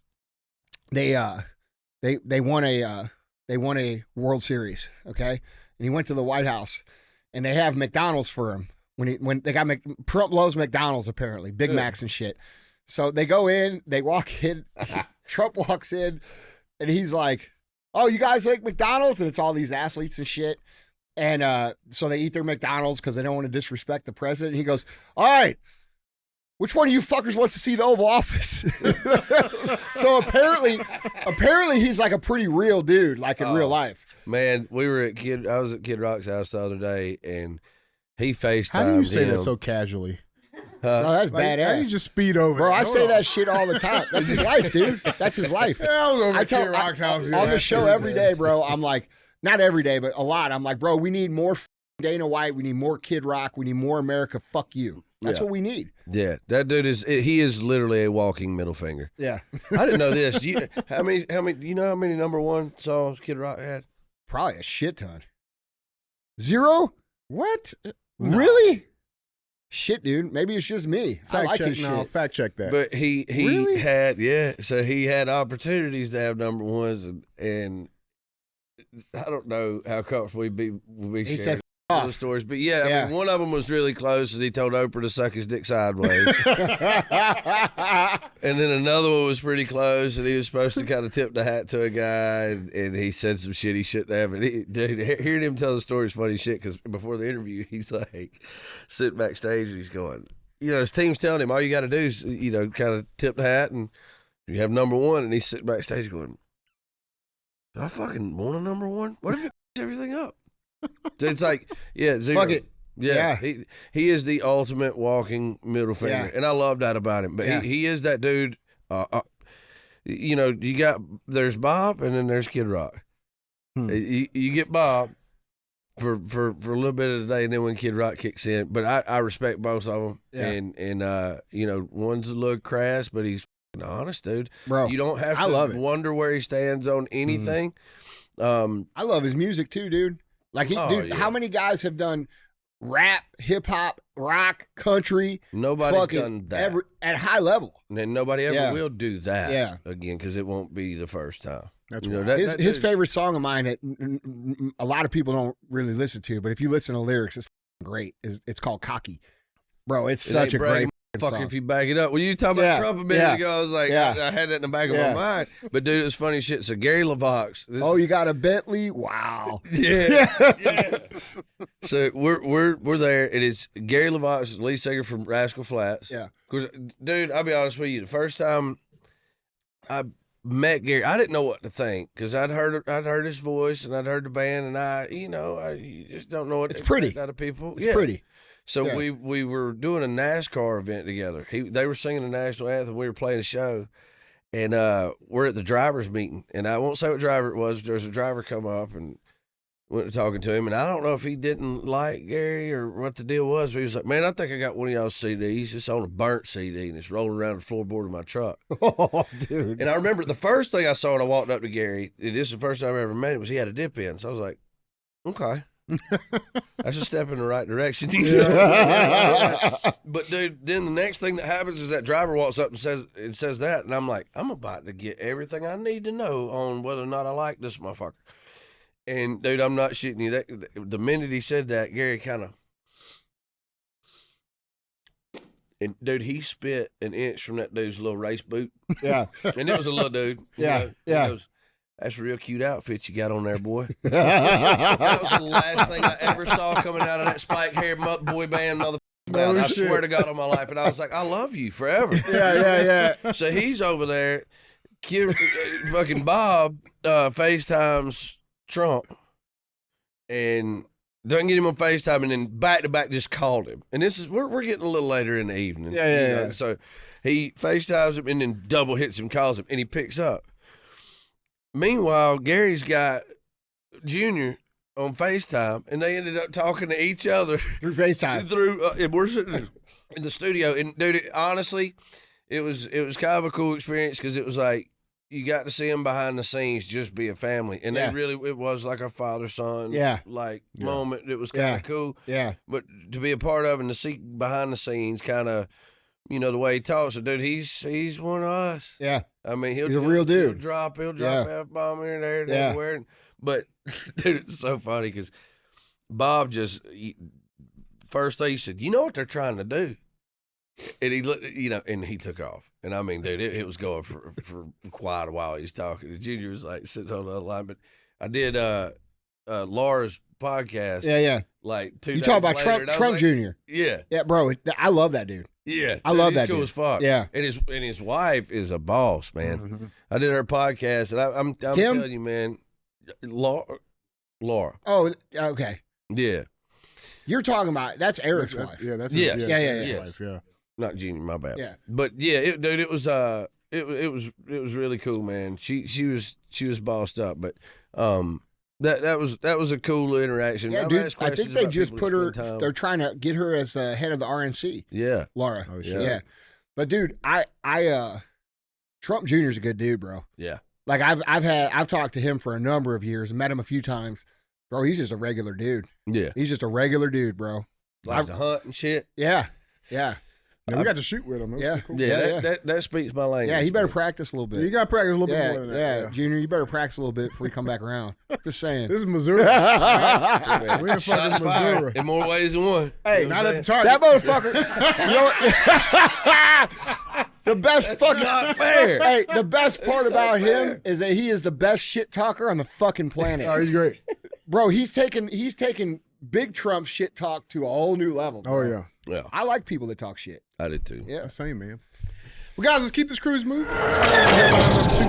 Headline number 2 reads, House Intel Chair Mike Turner warns of serious national security threat to U.S. in cryptic statement. Now, this made, like, everybody was freaking the fuck out on this. All right, did you see this?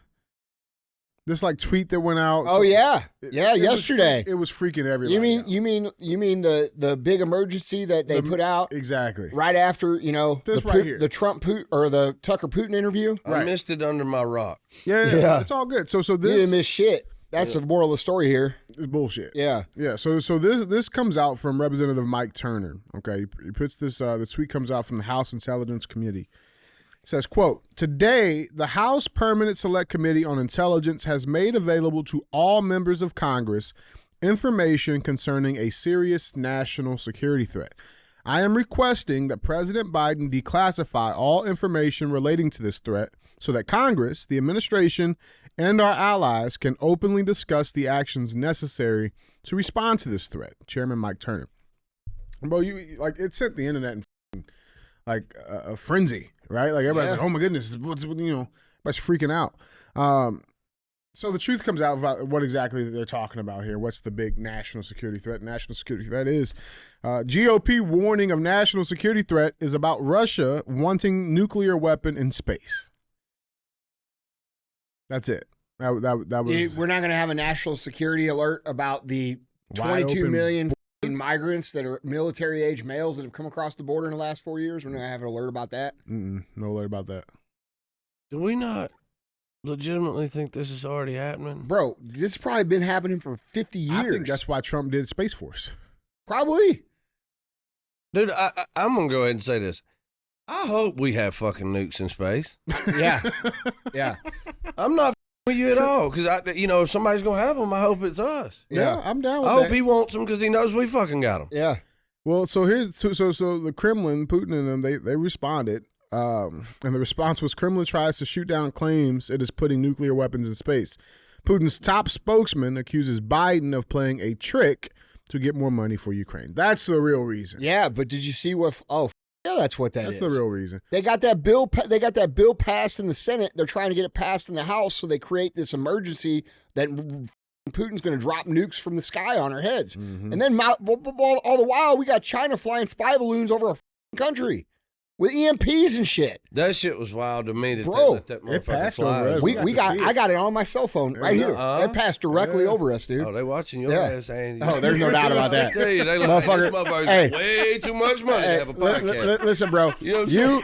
We got to shut this motherfucker down. I want to take this moment to welcome Brantley to the top of the domestic terrorism watch list. I've been on a watch list That's before, right. but Right, not that one. Yeah.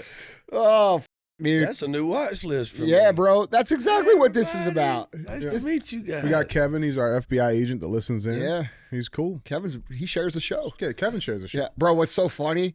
What people don't realize, because we talk all this shit. You see me going back and forth. No, bro. Listen, we got all these 3-letter. Like they might be playing us, bro. I don't know. It's possible. But like these motherfuckers send us gifts and shit. Oh, They're yeah. like, keep it up. Here's my commission coin. Like hats. All of the alphabet. Yeah, communities, all bro. of them. A lot of them. Yeah. Like we got, and I got like close friends with a lot of these people. Yeah, bro. They all listen, dude. That's funny. Yeah. Now, I don't know why they're listening, but Yeah, you know. well, we know why. We'll see. And then they're playing us. We're like, keep going and build this big case. Please keep episode 3. Yeah, just keep talking, man. We're gonna. going. You're giving us everything we need. This is great. Yeah, I mean, anything on this? I mean, dude. are you familiar with like how this shit's working with the Ukraine stuff, like the funnel back stuff? It's I mean, very surface depth. Well, it doesn't take a. This motherfucker, I ain't gonna lie to you. This motherfucker cracks me up. Yeah. I like them. Yeah, I Putin. like 'em. Yeah. I mean, Listen, dude. People don't understand. Like, if you're leading a country with legit hundreds of millions of people in it, right? This guy, like, people are like, oh my God, Putin's got nukes. No shit, he's got nukes. But to be a leader, bro, you have to lead responsibly. Mm-hmm. Like, he understands that if he drops a nuclear bomb, like all these people There's here, retaliation. you guys are brainwashed against this dude. You're not allowed to see his speeches. You're not allowed to see his comments. You're not allowed to see shit. You're told he's a crazy ass dictator because he doesn't let grown men dress up as women and shake their dicks in front of kids. That's what the he doesn't do. And you guys call him a crazy psychopath because of that. I personally think that if you allow that, you're a crazy psychopath. Mm-hmm. Okay? So maybe I should move to Russia. I don't know, bro. I like it here, though. This is my home. I'm going to fight for it. yeah. But the reality is, is that this dude is showing massive amounts of restraint. And did you see his little chess move that he made today? With Tucker? Did you see who he recommended for president? Oh, Biden? Yeah. Yeah. So bro. So, yeah. Yeah, I saw that. So we got all the liberal media talking about how Trump and Putin are best friends and how Putin's going to kill everybody in America. And then they ask him who he wants to win the president. He goes, well, Biden will be best for us. What are you going to say to that shit? It's a true Hey, statement. man. Smart, dude. I hate to tell you, when you think about your vote, you have to think about who's going into the wrestling ring with that dude. Mm-hmm. Yeah. And with Xi Jinping and Yeah. fucking dude. These are real leaders, dude. That's the scariest thing about Joe Biden to me is I respect the office, right? But at the end of the day, that dude don't belong in a room with that guy. No. Mm-mm. No. It's just No. You know, that shit's terrifying to me. Bro, that would be like us taking our elderly grandpa who comes over for Christmas that we sit over in the corner that we all know is gone. Yeah. And who, like, you know, when he talks, we're like, yeah, grandpa. Yeah. That's throwing a poodle. Yeah, in the go. lion's den, And then man. telling him to go run the country. Yeah. Like, dude, we don't even, like, do you really listen to your elderly grandpa that sits in the corner, bro? Mm-mm. I mean, really? Most of it when he's awake and he knows what the fuck he's talking about. But, you know what I'm Yeah. saying? I don't feel like he does a whole lot of talking. He does a lot of falling. And I ain't gonna lie to you, dude. I can't help it. Yeah, it's funny. I don't make a habit of making fun of the elderly.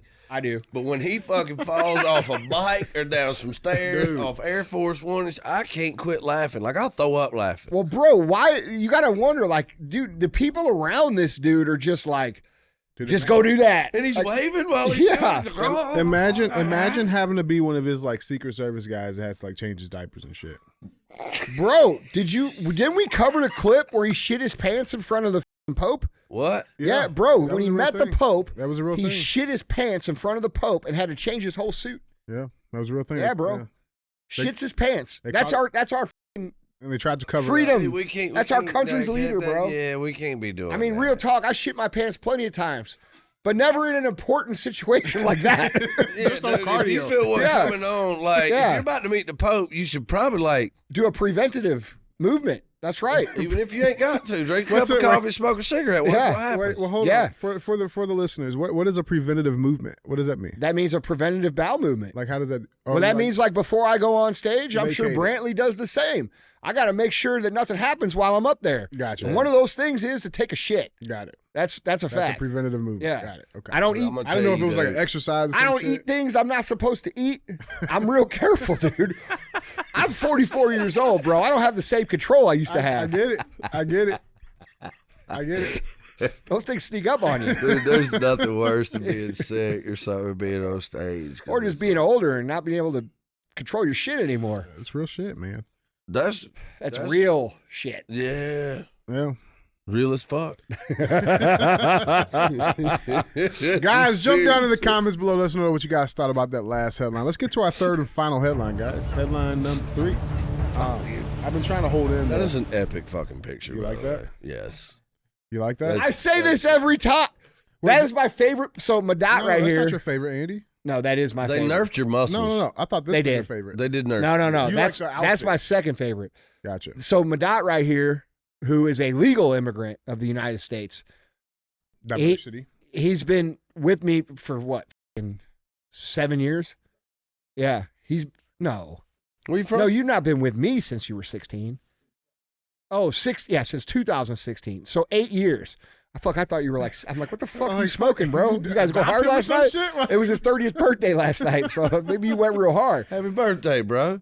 Yeah, so Madot makes all these amazing graphics for the show, bro. And every time this one pops up, I'm like, that's the best one. Yeah, that's gangster. That dude. Well, so here's the best part. I'll tell you the best part off the air because I can't tell you. I can't tell. Did I tell everybody yet? We haven't All told right. everybody yet. No. I'll tell you that it's going to be great. We'll save it for the house. All right. Yeah. Let's go. All right, well, let's get into headline number 3. I tried to hold back, but we gotta address it. All right, black people, here we go. Will Fani Willis be removed from election case against Trump? Judge to hear arguments. There's been a lot of developments in this. This is the girl from Atlanta, This right? is the DA in Atlanta that's charging him with the RICO Act, right? Black. She's black. I disagree with the RICO just on premise of law. I fucking hate that. Just on GP. Well, because they can get anybody on it. They can get anybody they want with it. Yeah.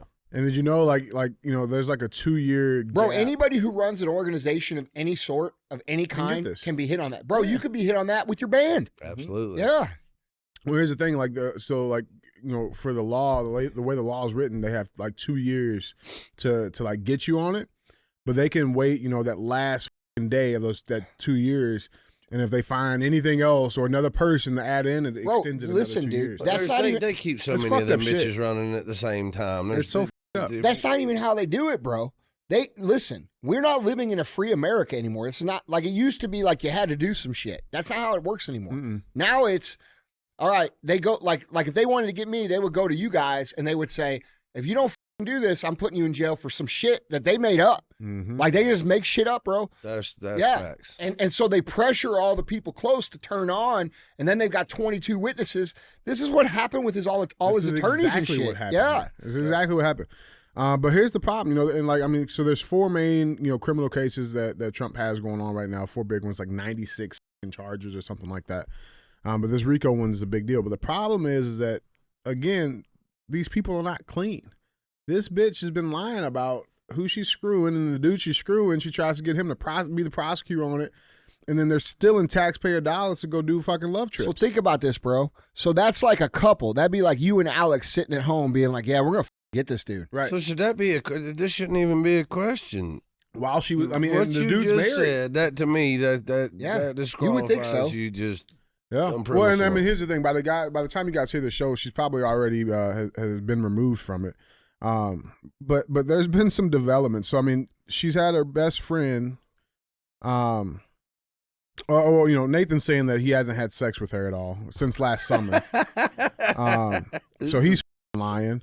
You got one of Fani's longtime friends says that there's no doubt that Fani and her and Wade were in a relationship that started back in 2019, and he's been married the whole time.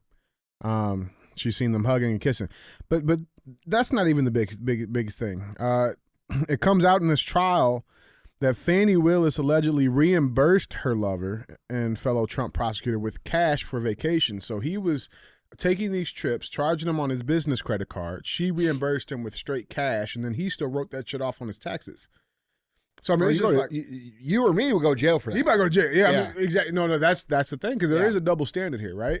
Absolutely. And so like that's the fucked up thing. But I want to, I just want you guys to watch this clip, and then you guys tell me if you think he's lying. Okay, here's the clip. Did you go to a cabin with Miss Willis ever? Ever. Wait.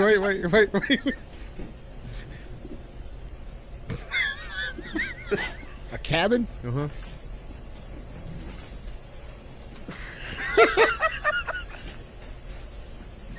You lied, dog. Bro, he's look. No. No. That is a man who is contemplating his entire life based upon the answer that he's about to give, bro. Ever?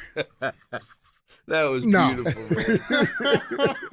Oh. Can we watch it? Can we watch it one more time? Let's watch it one more I time. don't know. We got time? I mean, fuck Yeah, yeah. One more shit, time. Did you go to a cabin with Miss Willis ever? Ever. Ever. What you looking at, bruh?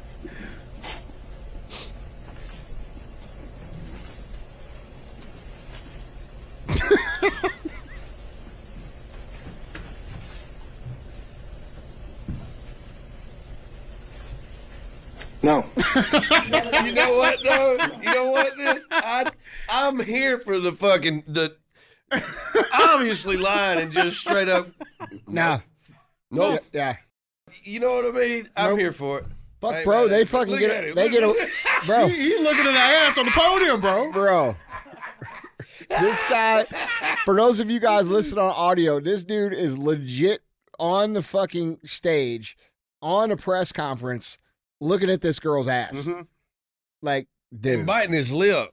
Look at like Yeah, he is. I mean, dude, I look He's at saying- you like that's what that is me 99% of the time at my wife. That's him. That's him saying, "Man, I had a great time with that cabin." Yeah, he's reminiscing on the cabin. That's right. That is the epitome of a pit bull with the red thing hanging out. Bro, You know what I'm saying? that motherfucker I'm is sitting serious. there. He's like, "Well, it technically wasn't a cabin. Yeah. It was more like it was a log house." Bro, that's how they Yeah, play I that was shit. finna Yeah. say, That's how they play that shit. That Yeah. much silence, you at least It was gotta a- be asking questions. I actually think it was a tree house. That's no, but like that's the language game. I that they think it was a play. barn. You know what? No. Yeah. Yeah, that's fucked up. Yeah. That's a funny ass picture, bro. That's great. These people are fucked, man. These people are. You know what though? I mean, there's we can find humor in it, but I mean, that's Pit bull fucking, with his dude, red how thing is hanging that a out. question? Like the initial thing you put up on the screen, will Fani Willis be removed? Whatever, Fani, what the f- name it? How is that a question? Right. Yeah. Well, I mean, it's a double standard, bro. You know, That's like wild to me. all this stuff they do, bro. Any of us, we'd be in jail for a long ass time, Mhm. and they know it too. That's why they act so blatant. They're like, I'm not going to jail. Dude, that's what's starting. That is one thing. The blatancy these days of the things that are going on is kind of troublesome to me. Not kind of troublesome. It's very troublesome. It's like, you know, I mean, you look at the shit they're pushing on us. Like the way the COVID thing happened Yeah. blew my mind. Yeah. And some of the people I consider close to me just being bossed around like that and took it. Yeah.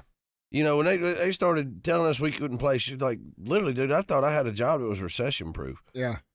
And when they shut us down, it was like, what? Yeah. And they're telling us you got to do this, that, and the other. And I know there were, you know, people in our business that made like vaccinations mandatory in their camp. Yeah. And I'm not speaking bad about them people, but you know, from where I remember my manager sitting right here, Yeah. when it came across the table, there was no question. There wasn't no, let me think about it for 24 hours. It was, I can't tell a grown man what the fuck to put in his body. Bro. Bro, they tried Real. You know what I'm saying? They tried just to bullied fine- it in. They tried to fined- hit me with a $700,000 fine per employee if I didn't What? force them to get vaccinated. Yeah. Who did? The fucking government, bro. Oh. That was their and bro, I went on my Instagram that day. I remember I was driving my Lincoln. Mhm. I went out in the Lincoln and I said, well, they just told me that they're going to make me pay $700K per employee at max fine if I don't get them vaccinated. And I started just fucking dying laughing. Like, fuck you. I'm not fucking doing that. These people are insane, man. Bro, do whatever you're going to do to me, bro. I'm not doing that. These people are young. They're healthy. This shit just came out. We don't know what the it does. I'm old enough to know and remember and see all these commercials on TV. Did you take, this, or did you take that, or were you exposed to this? All this, and they rush this thing to the surface, and you got Bill Gates on the stage talking about killing everybody and depopulating the planet, and then talking about vaccine. I'm putting all this shit together. I'm like, not happening, dude. Not happening. Take everything I got. Put me in jail. I don't give a shit. You. It's not happening. I'll sit there and deal with it. Mm-hmm. Like, dude, we did the same shit, bro. And we took so much heat. We took so much heat from our customers. We fucking probably, like, dude, because, dude, it was split down the middle, right? And, like, half the people that they were like, oh, I can't believe you guys are so irresponsible, blah, blah, blah. And, dude, there's people that still think that shit. Like, there is people that are still on that shit, dude. They're still wearing masks. When we went to the mall, the Apple store, how many motherfuckers we see still wearing a mask? It was quite a few. It wasn't a lot, but it was 10%. Yeah, it was more than just a couple. Like, bro, people, and like you when you think about like the amount of fear and propaganda that was put on to people, and then you look at the actual data that's out now where we have an all-cause death increase across the globe reported by the insurance companies of 40%. Okay, so that means 40. Whoa, wait, what? Yes. Oh yeah, bro. Rogan's covered this too. The insurance companies are reporting all-cause death across the globe is up 40%. Now, what's changed in the last 3 years that would cause that? What's the only common? There's only denominator? one thing, Oh. and everybody wants to pretend it's not real. But I know 2 motherfuckers that died under 40 years old after getting vaccinated. I know Okay, three people 2. that gotten seriously fucked up from. Okay, and bro, my DMs are filled with people with vaccine injury from that vaccine. And so, like, imagine the amount of fear and the amount of propaganda and the amount of manipulation that was put on these poor people. Like, a lot of people are like, fuck those people that got the vaccine. Bro, those are the actual victims of what happened. Like, when we talk about, like, yes, the people who were resistant took a lot of shit. But when we consider who the actual victims are, it is the people who were highly manipulated by the biggest government propaganda scheme in the history of Earth. The internet didn't exist during the Spanish flu of 1918. Like, this was the first time ever that the entire internet was weaponized to manipulate. And that in this way. And bro, people don't know, man. Like, there's a reasonable expectation that a person should be able to hear what the Dr. Fauci says and say, he's telling the truth. Why would he lie to us? Yeah. You know, why would the news lie to us? Why would these people lie to us? And they don't, you know, when people like us say, bro, these people are out of line, or they're fucking crazy, or they're psychopaths, or like what I say, they're communists, and we're in the middle of a communist revolution. We're domestic terrorists. They think I'm crazy. Yeah. And it's like, bro, do you still think I'm crazy? Because, like, I have an ability. Dude, listen, my whole job in life is to see the future. That's my whole job. That's why I'm good in business. The reason I'm good in business exclusively, the reason I don't do shit in this building other than sit down with the top people here, is because I can see down the pipe that other people can't see. So, like, when I take that and I apply it to what's going on in the world, it's very easy for me to see what's going on. And when I look at what's going on, I see a lot of people that the common sense crowd or the unvaccinated crowd still hates, that are the actual victims of what happened. And yes, those people were crazy. And yes, they were out of line. And yeah, they called us grandma killers. But consider the amount of propagation it took to get them to that point. Bro, that's psychological abuse. They were showing clips of people falling out in the streets, the body bags, the graveyard. Bro, they were digging fucking graves in Central fucking Park in New York. Like, people forget about that shit. Yes. Man. And like, shit, we bought it for the first like 3 days. Yeah. Everybody did. You know what I'm saying? Like, everybody was like, holy shit, okay, this is some real shit. I remember hearing about it. This is no joke. I remember hearing about it, but it was still over there. You know, I hadn't come over here yet. And I was dead tired. I slept for literally slept till time for meet and greet. Did meet and greet. Went back, laid back down, went and did the show, laid back down till we got ready for the next night meet and greet. Tested negative for the flu 3 different times. I mean, for like 2 weeks, and it went away before we even knew it was here. You know, I think I tested positive for that thing several times. Well, bro, even with the testing stuff, though, bro, they turned up the rate. The cycle rate on the PCR test was turned up 10 points by default. So for that cycle rate we had a bunch of doctors on talking about this. Yeah. So what happened with that PCR test where they test you guys, and I never had one, but what they did was they made it so sensitive that any bacteria, any virus that you may be carrying, that we all carry at all times, would set off for a positive test. So to the tune of like, to the tune of like 97% were false positives. Yeah, is what they assumed. Bro, people don't realize that. And then, like, well, think about how much. I mean, that drove the case count number, which drove the hysteria. So they were one of the promoters that we worked with had a thing where they wanted every member of your organization to take a test before they stepped off the bus at every venue. Yeah. And I had a conversation with somebody and was like, "Look, man, I don't know who's financially capable of rolling the dice like that every week, but we're not. I can't take 5 Prevost buses and 5 semis to California just to hope I get to play a show. Because, you know, if one guy steps off my bus and tests positive, he's out for 14 days. Yeah. So is every fucking body else on that bus. Yeah. And, dude, I can't do my job. So, you know, we made a deal. We said, look, I'm going to test my guys on Wednesday. We usually leave on Wednesday night or Thursday. I'm going to test my guys on Wednesday. If they test positive, they stay at home. I'm out one guy for 10 days. Yeah. Right? You know, I'm not doing it every time we step off the bus. And, dude, you would have thought. Yeah, you're the devil. You're the devil. Yeah. You know what I mean? Like, how can you be that irresponsible? I'm not being irresponsible. I'm being a fucking businessman. Yeah. And you know, trying to do my job. Like, You know how much money? Bro, I mean, people don't even think about it, dude. I had to turn my warehouse. So, dude, they would only allow us. So at that time, back in 2000, what was that? 2020. We had, fucking half the employees we have. We have 200 employees, 250 employees at the old building. Mm-hmm. And they said that we qualified as an essential business. So because we sell food products, but I could only have 14 people in the building at once. Yeah, because they did a square footage thing. So like, it was like the county put a mandate in where you could only have so many people per square foot of your facility. So I had to rent the building next door, a complete entire building, build a line over next door so that we could ship our products, so I could run 2 crews to do it. And one of my proudest things of that whole entire thing was not a single fucking employee of mine, not a single one missed an hour of pay. If they were a 40-hour employee, they got paid. There's not a single person that can say, I got my hours cut, I got my pay cut, I lost my job. Nobody got laid off. Nobody got fucked with.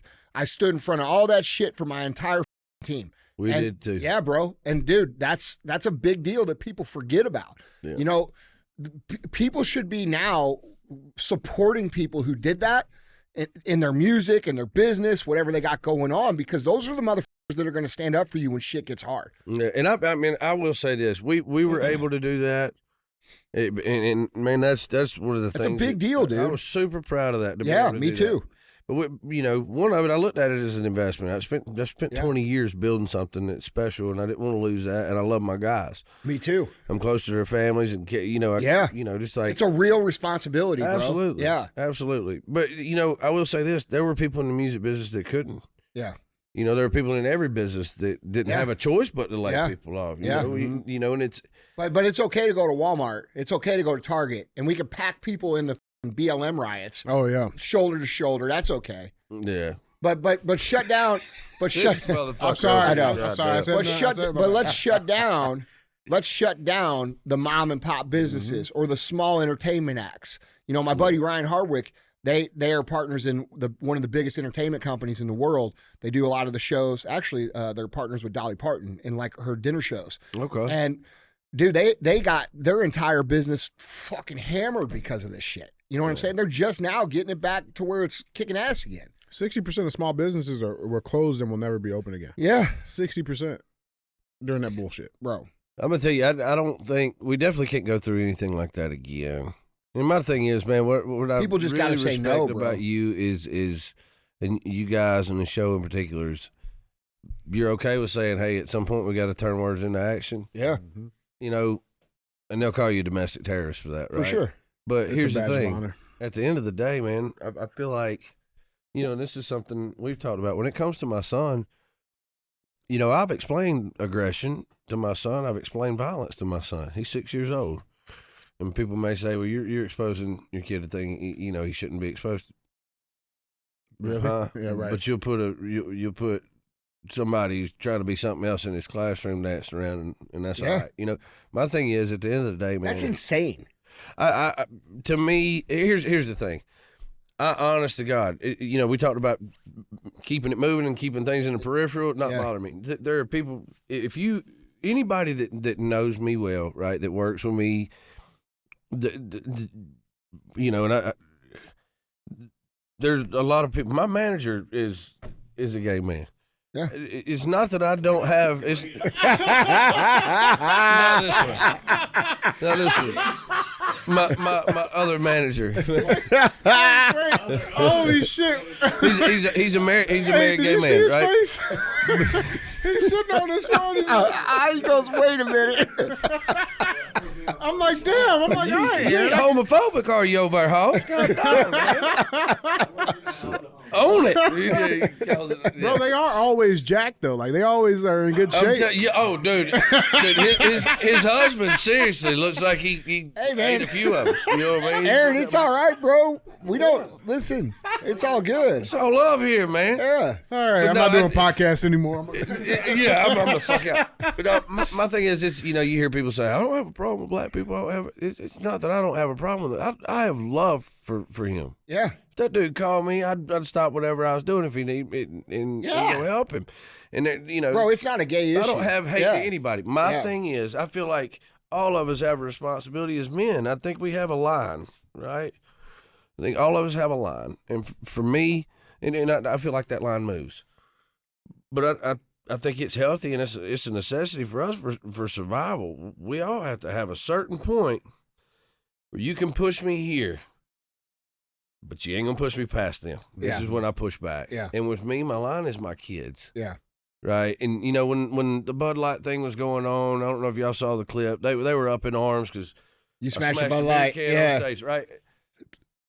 Most of them didn't do their homework. We'd been doing that shit shows in a row before Bud Light ever did. I don't drink, so it's like we'd have my tour manager would get down in the pit and throw me a beer up, and I'd smash it or poke a hole in it and throw it to the drummer or something. Every night it was part of the spiel we do before Bottoms Up. But everybody got all up in arms, and they were like, you know that song, the cover song that's playing in the background, the lead singer was gay. It was like, I don't have a problem. I don't hate gay people. Yeah. Bro, it's not a gay issue. No. It's a culture issue. Absolutely. And here's the thing.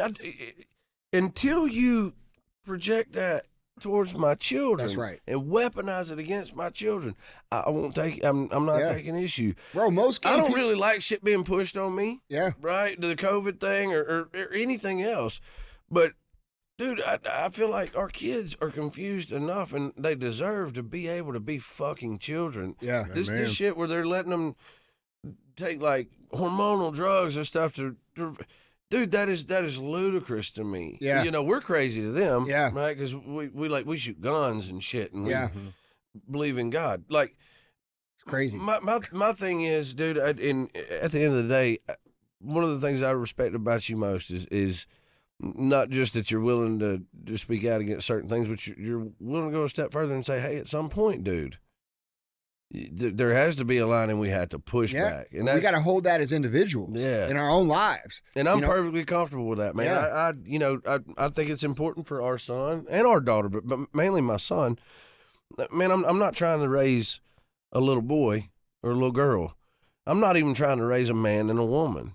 I'm in the society we live in today, my wife and I are trying to raise a king and a fucking queen. Yeah. We're trying to raise leaders because, you know, at the end of the day, you know, the sheep mentality, there's going to have to be kids that grow up leaders that are able to say, hey, this is what I believe in. Yeah. And you know, and to march a certain direction and you know, to be able to give somebody something to follow. That's what we're trying to raise. And man, you know, we're seeing all this division, and we're seeing our society kind of collapse in front of us, right? And you're one of the few people that'll say, "Hey, shit's getting fucked up." Yeah, everybody, pay attention. If you hadn't noticed it, we're getting fucked up. And to me, man, and I don't know if it's just that she's got me back in church recently or whatever, but I am a guy, dude. I believe in God. Me too. And my thing is, I feel like it's just written in stone, dude. The further we get away from him and the further we take this country away from him, the more we lose it. You know, I think at some point we're going to have to give it back to him. Yeah. And get the fuck out of the way. Yeah. Or the shit's going to get real bad. Yeah. But, you know, it's you know, it's to the point now where I was having a conversation with somebody the other day, and it's like, dude, I don't want my kids fighting a war. Yeah. You know what I mean? If it's going to happen, that's where we're at, bro. Yeah. We either got to solve this or our kids are going to have to solve it. Yeah. And that's a big deal. That's so super true. And I just feel like, you know, we have lost our ability to have a conversation, because I feel like, dude, no matter how passionate somebody is about something, I feel like if you put, it could be somebody that thinks the opposite of what I think on every subject under the book. If you put us both in a room, and I'm not talking about physically, right? Yeah. We'll find some middle ground. For sure. We'll at least be able to have a conversation. And we hang out for a day, we're going to have a good time, bro. Absolutely. Yeah. You know what I'm saying? I think we've forgotten how much common ground we do have, and you know, how like-minded we are in certain things. And man, I just tell you, it's sad. It's sad to see, but as a dad, man, I've never been a dude to be afraid of much outside of snakes, sharks, and commitment. And that changed when I got married. Now I'm scared of snakes, sharks, and my wife. But dude, I'm terrified for my fucking kids. Yeah, I really am. And you know, this school thing that she's done, I know a lot of people are looking at it like you're you're socially distancing them from people, and it's not necessarily that. We have things that we believe in that we don't think need to be lost aspects of a healthy society, man. Yeah. And dude, one that God and Jesus are a detriment to is not anything I want to be a part of. You know what I mean? Whether you believe it or not, there's nothing in that book that's teaching you to hate anybody. No. You know what I mean? It's just not promoting anything that I feel like is unhealthy. I just, man, I respect you guys for taking a stand and actually kind of taking it a step further, like I said, and saying, hey, at some point, man, and like I said, my line's here. My line's here at my kids and at my guns. You take away my ability. It's not happening. Yeah. It's not happening. Nah. Dude, I think you're bringing up first of all, I appreciate that very much because that respect is mutual. 100%, dude. And you know that. Mm-hmm. I think you're bringing up a very important point because I feel like most people believe that there has to be like some leader that steps up and organizes some sort of resistance against all this shit. Bro, that leader is you as an individual. In your home. That's right. You have to draw the line in your own life and say, what am I willing to tolerate and what am I willing to push back on? And whatever that thing is that you're willing to push back on, you have to get engaged and start pushing back on it. Start doing things in real life.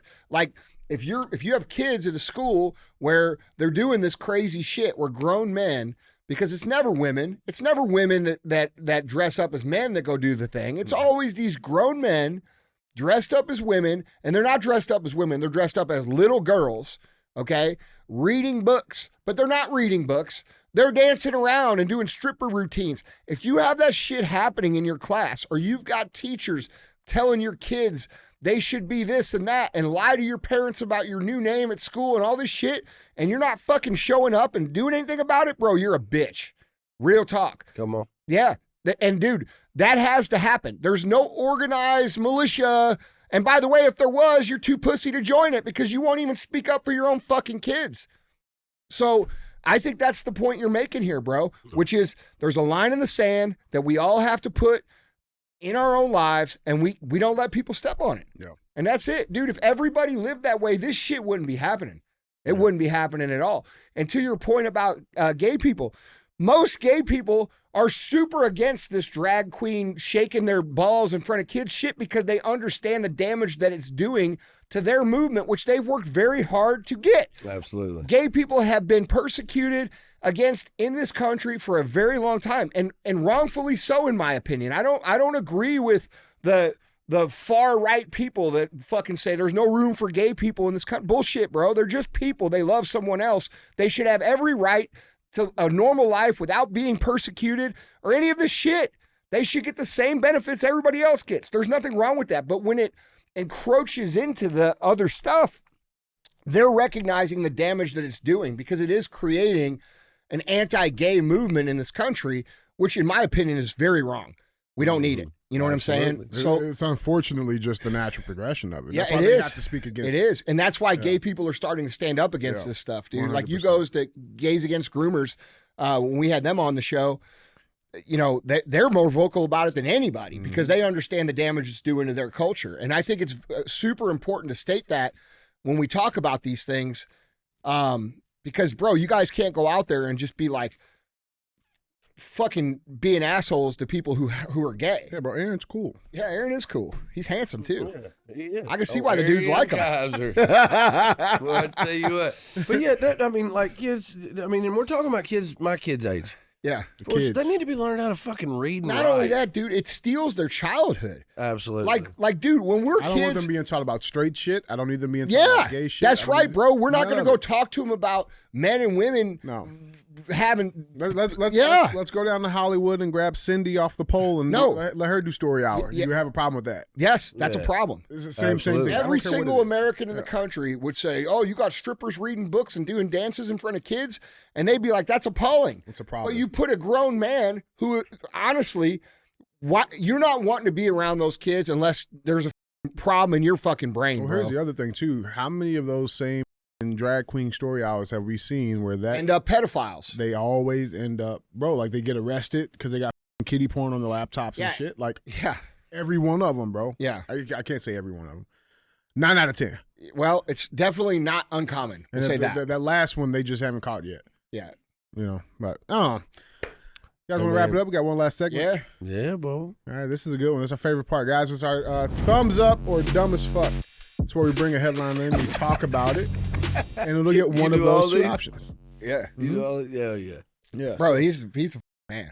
Yeah. So we bring a headline up, and it either gets thumbs up or it gets dumb as fuck. So this is our thumbs up or dumb as fuck headline. It reads, Southwest passenger fumes as fellow flyer sits directly behind him on nearly empty flight. Look where he decided to sit.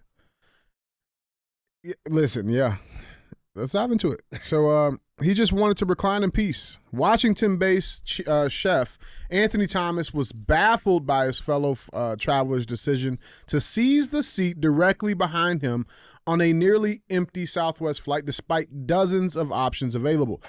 Quote, imagine having the luxury of boarding a flight with only 2 passengers on it, Thomas wrote on X, sharing a selfie with the man sitting directly behind him on the open flight. Of all the seats on the flight, look where he decided to sit. 2 other passengers are seen nicely spaced across at least 10 rows behind Thomas. Here's the picture he posted. I mean, it is absurd. Yeah, that's fucked up. Bro. Yeah. It is absurd. I fucking get what he's saying.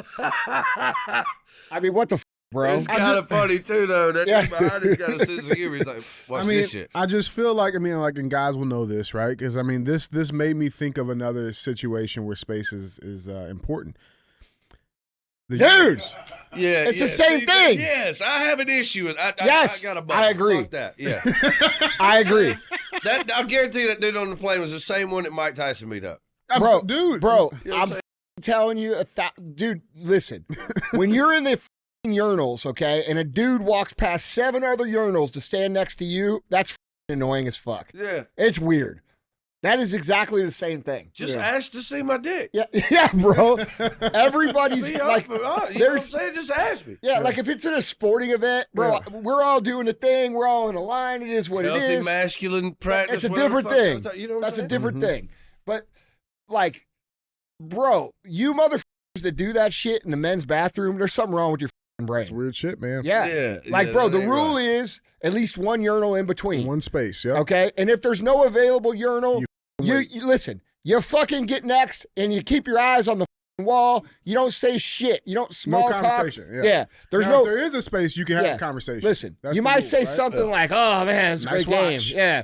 Oh, did you see that homer? That was awesome. You might say some fucking bullshit. All right. I like how this happens at a ball game. Yeah. Right. Like, Well, there's no dividers typically at those places, right? Yeah. Like, there's no dividers. Yeah, dude. I got phobia about pissing next to people. Listen, man. You know, like it's because you lie about your dick. No. No. Out of these urinals, guess which one I got to use? You got to use the one on the right because that one on the left I'm using. No, I got to use the one on the left. You can't take my joke and reuse it. Yeah, That's against the code. Yeah. Anyway. I wouldn't mind having one a little higher, to be honest with you. Well, I can't use the high ones. I don't like it when it splashes on my shit, you know. It's hard enough to find the motherfucker. You know what I mean? She gets mad at me about pissing on the floor. It's like, well, goddamn, at least I found it. You know what I mean? Fuck. Bro, I feel like this dude here has a legit gripe. It's a legit gripe. Absolutely. Yes. It's a That's legit unfair. This motherfucker. And he looks like a nice motherfucker, too. Yeah. And the dude in the back, probably, honestly, he's looking at his phone. He's probably one of them motherfuckers don't ever look up. And he's got AirPods in. Yeah. He don't even know he's sitting behind No, nobody. he's lacked total self-awareness, bro. NPC, bro. This is the motherfucker that goes down the wrong way in the grocery store. Like he comes down the way you're supposed to go down on the right. It's American road rules. It's the grocery aisle is like a road. Yep. There are unspoken laws Yes, of people society. understand this. And he's the motherfucker that comes down the wrong way. Wrong side. And No then looks question. At you like you're Yeah. Oh, he just stands there and looks at you. Where's your mask? Yes. Yeah, that's him, bro. Yeah. It's in my oh, pocket. flip your Bro, fucking I can't even go to the grocery store. Like, I cannot go. Dude, it was weird. I had to go to the grocery store Christmas Eve, okay? Because Emily and I do stockings, right? We don't do gifts. You know, we're blessed, dude. We get to do what we want to do. We do, like, stockings. So, like, we'll put, like, each other's favorite candy and shit in there, right? So I had to go to Deerberg's for the first time in, like, 10 years, dude. I don't go to the grocery store. Yeah. Holy fuck, bro. By the way, the store was beautiful. And that first form display on the end cap, it's nice. definitely not an ad, but it was amazing. It was nice. I did spend 35 minutes, and you could go find the tape of fixing that motherfucker too. So y'all owe me a little bit of money. All right? You're on but I was making it look nice, man. I care about that shit. Got to. Like, dude, if you're in a store where they're selling your shit and your shit's all fucked up, what are you doing? Fix it. That's right, bro. Absolutely. I'm fixing it right there. It's the way it is. But anyway. They don't sell my shit in the store no more. Yeah, I know, bro. It's all digital. That's Dude, it's so weird. Because like, going to dude, that's something these young guys will never understand. Going to like Best Buy or Street Side or one of these record places that sold actual albums, that was one of the coolest things ever. Oh, you remember waiting for the motherfucker to come out? Bro, speaking of, yeah, dude. And then finally getting it. Bro, you get live there with that album. and you would hope there was some there. Yeah. You know what I'm saying? Oh, Because yeah. the shit was so hot. Like Jamie Johnson, he's got that song Between Jennings and Jones. People don't even know what the fuck that means anymore. dude. Because they don't have to go look for the albums. Yep. You know, he's talking about his album being right between these. Anyway, we sound like a bunch of old dudes. But the point is, Dude, I do feel like I'm in a crotchety old man phase of life early. Like I feel like I am one dude, you know why? thing away from hollering at a kid for driving too fast. Nah, bro. I tell you why that is, because I'm the same way. It's because you've worked a lifetime already. You didn't get where you are. You guys did not create what you've created with your brand with a little work. It's not 9 to 5, bro. It's a full-time job. Yeah. So at what are you, 38, 39? 39. Yeah. At 39 years old, you've already worked 100 your life. And so like, dude, me, guys like us who that's our whole thing and that's what we do our whole lives. We dedicate our whole presence to it. We become old men early. Yeah. Like we get that, that shit that old people have where they're like, I don't give a Yeah, we get the shit early because like we're that age on the inside. Sweet. That's I my need theory, you to man. Show me a little bit of grace. Yeah. I'm getting old early. She married me because she knew I was going to die soon. You know what I mean? She found a dude that wasn't broke that she knew was going to die soon. I didn't live for longevity. Dude, she is gonna f you up in that Yeah, argument. bro. See it. Oh, she ain't there. I'm telling the truth. I don't mind. Okay, that look means I'm finna get fucked up for real. You know what that look That means? fucking No, RV's for gonna real. That means shut the up. Yeah. That means if you want the color, So what we Shut giving you- Southwest guy? Huh? What we giving I'll Southwest give him guy? thumbs up, bro. Absolutely. Yeah, he's right. Valid. Yeah, it's sweet. He's right. Well, guys, I wish you would have turned around and Mike Tyson that motherfucker. That would have been a better video. Bro, whatever happened to that? I don't know. It just went away. Yeah. I'm telling you, dude, can you imagine being, I don't give a shit how old Mike Tyson is. How the fuck you gonna f with Mike Tyson, dude? Ever. Bro, Ever. did you see him do he that? just did a video. No, that bro, came out. he did that f***ing exhibition match. I think who would he fight? It was what? Roy Jones. Yeah. Bro, this dude's in his 50s, moving like he's f***ing 20 years old, I bro. think he took it super easy. On He him. did. Oh, he No, did. he He could have killed him. He did. He could have killed him. Because dude. When Roy they talked wasn't about him around. fighting one of the Paul brothers, I was like, I legitimately want to see that. Listen, I like the Paul brothers. I like Jake a lot. I don't know Logan. I've known Jake for a long time. He's a tremendous athlete. He's hard as in terms of work ethic. This dude, he's a real fucking athlete, bro. He's Oh, yeah. a lot of people fuck with this guy and talk shit. I'm telling you, dude, I know the dude personally. He's a big motherfucker. He's strong as fuck. He works his fucking ass off. Mike Tyson would still crush him.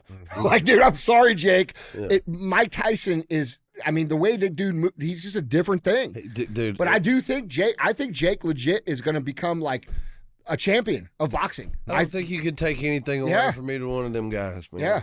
You know, dude, anybody that's willing to dedicate themselves like Yeah. that to anything. Yeah, you and can he say, well, has, hey, bro. He can afford the best coaches. Well, yeah, but Motherfucker, that guy's up at 3:00 in the morning training for boxing all I'm about to say, fucking you can day, afford all doing the multiple one. workouts, Yeah. Listen, You still got to do the work. exactly. that's what people don't understand, dude. Yeah, you can buy all the best coaches. Yeah, You still they gotta think, work. Yes, they think because those dudes are famous and they were famous before, the same rules apply to them that apply to everybody else. If you want to be great at something, you're going to put in the time, and he does.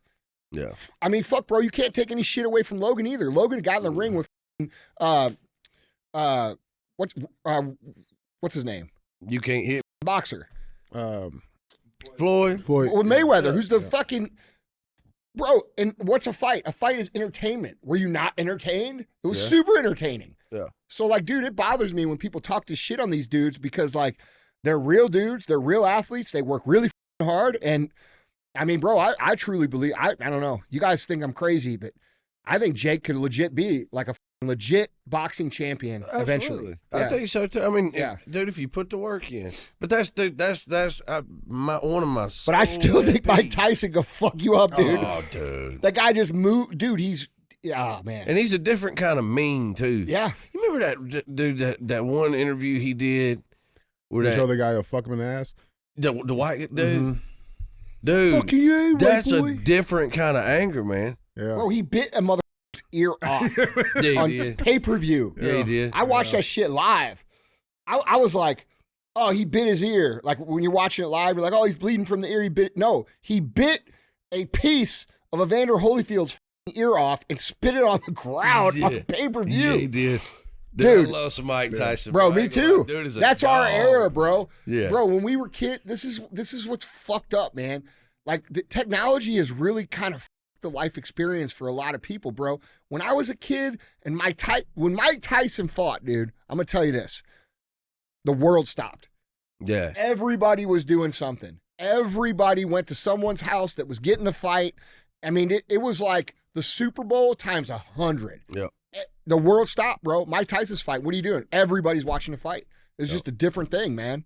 It's not like that anymore. Even at the biggest stuff, because the internet's such a distraction thing. I mean, it has its good parts too, but I mean, here's the thing, and what I said earlier, man. I'm not going to come across like obviously we benefit from the internet, right? Yeah. And social media, like we need it for work nowadays. it's great. just It's the way the great for world certain goes around, things, right? Yeah. You know what I mean? But I do believe, and I had a conversation with somebody the other day. I don't know that I've seen a marriage it was good for.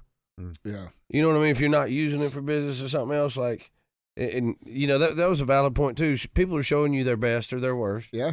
And the best part about it is you control the narrative. The Yeah. worst part about it is you control the narrative. Yeah.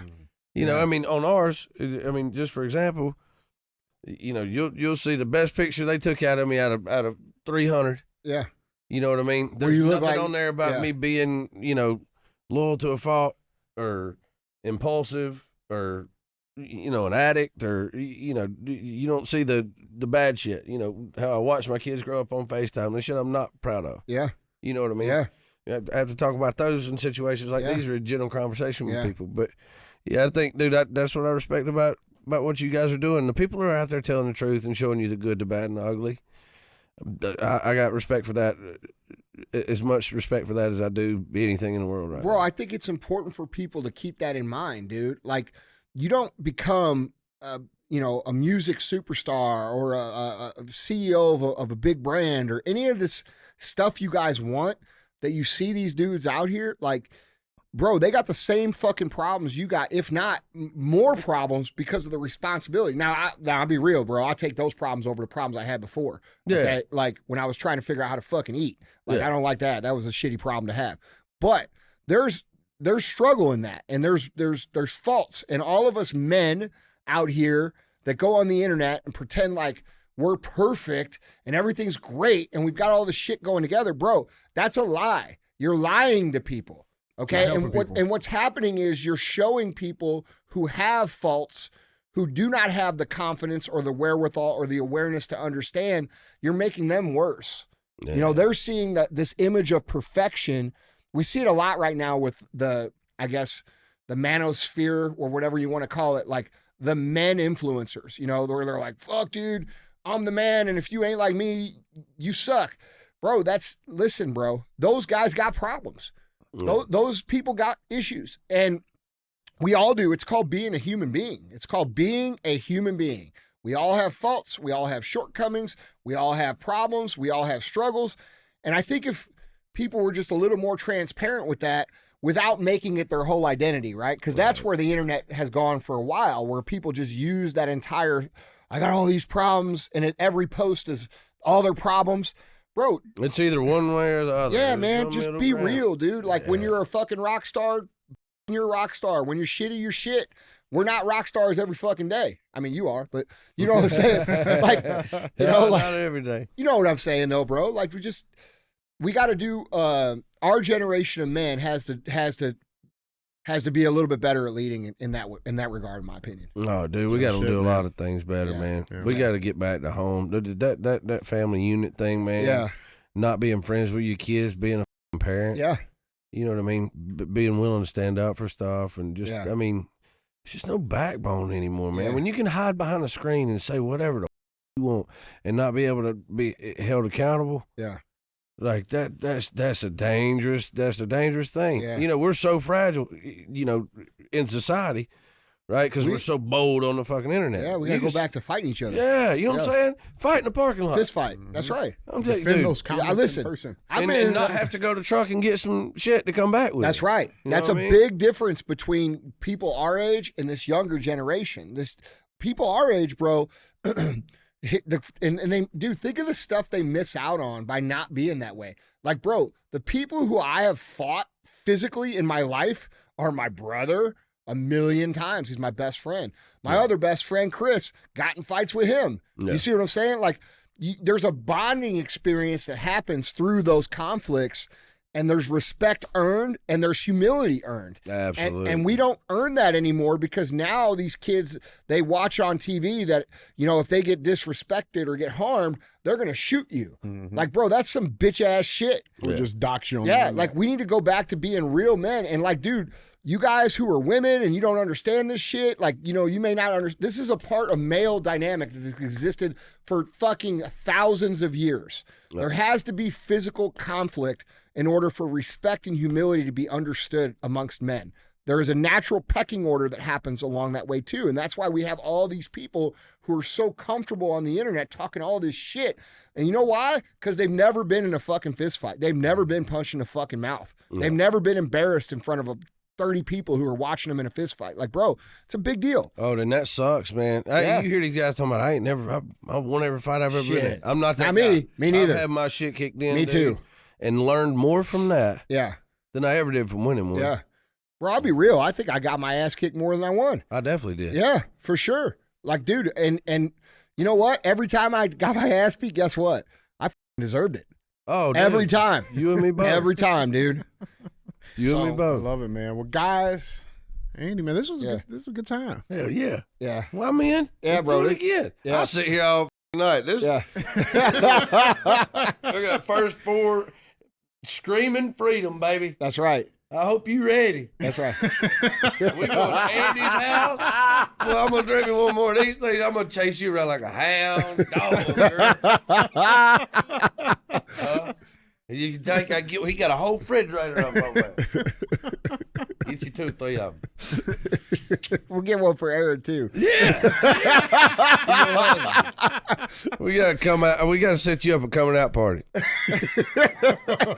Let's do it. Come straight up out the No, closet. not tonight. Not tonight. We're going to Andy's house. Not tonight. Don't do it at Andy's Tomorrow. house. You guys do it tomorrow. Yeah, you missed the part where Andy hates gay people. You didn't hear him say Fucking domestic terrorist on everybody's watch list. That's right. That's it. Because he Yeah. hates trannies and gay people and black people. He can't even stand him. He don't even know it. No, that's fucking DJ, bro. That's not me. That's him. Yeah, it's not white We got to people. have a powwow before every show. I'd be like, hey, man, keep it even today. It's not white people. I hate black people. It's a difference. Bro, that's not it either. You just hate everybody. Yeah, That's not You know what it is? You hate bullshit. I just That's what it the is. f- it is. That's what it is. Anyway, You know what? I got respect for that. yeah, he hates it, bro. And there's no give on it either. No. Like, what he, it's like someone, like, this is what makes him great at security. Someone's out of line, bro. They're out of line. That's it. Yeah. You know what I'm saying? Dude, I get my thing is, dude. 90% of the time, it's laughs. What sex That 1%, though. Yeah, yeah.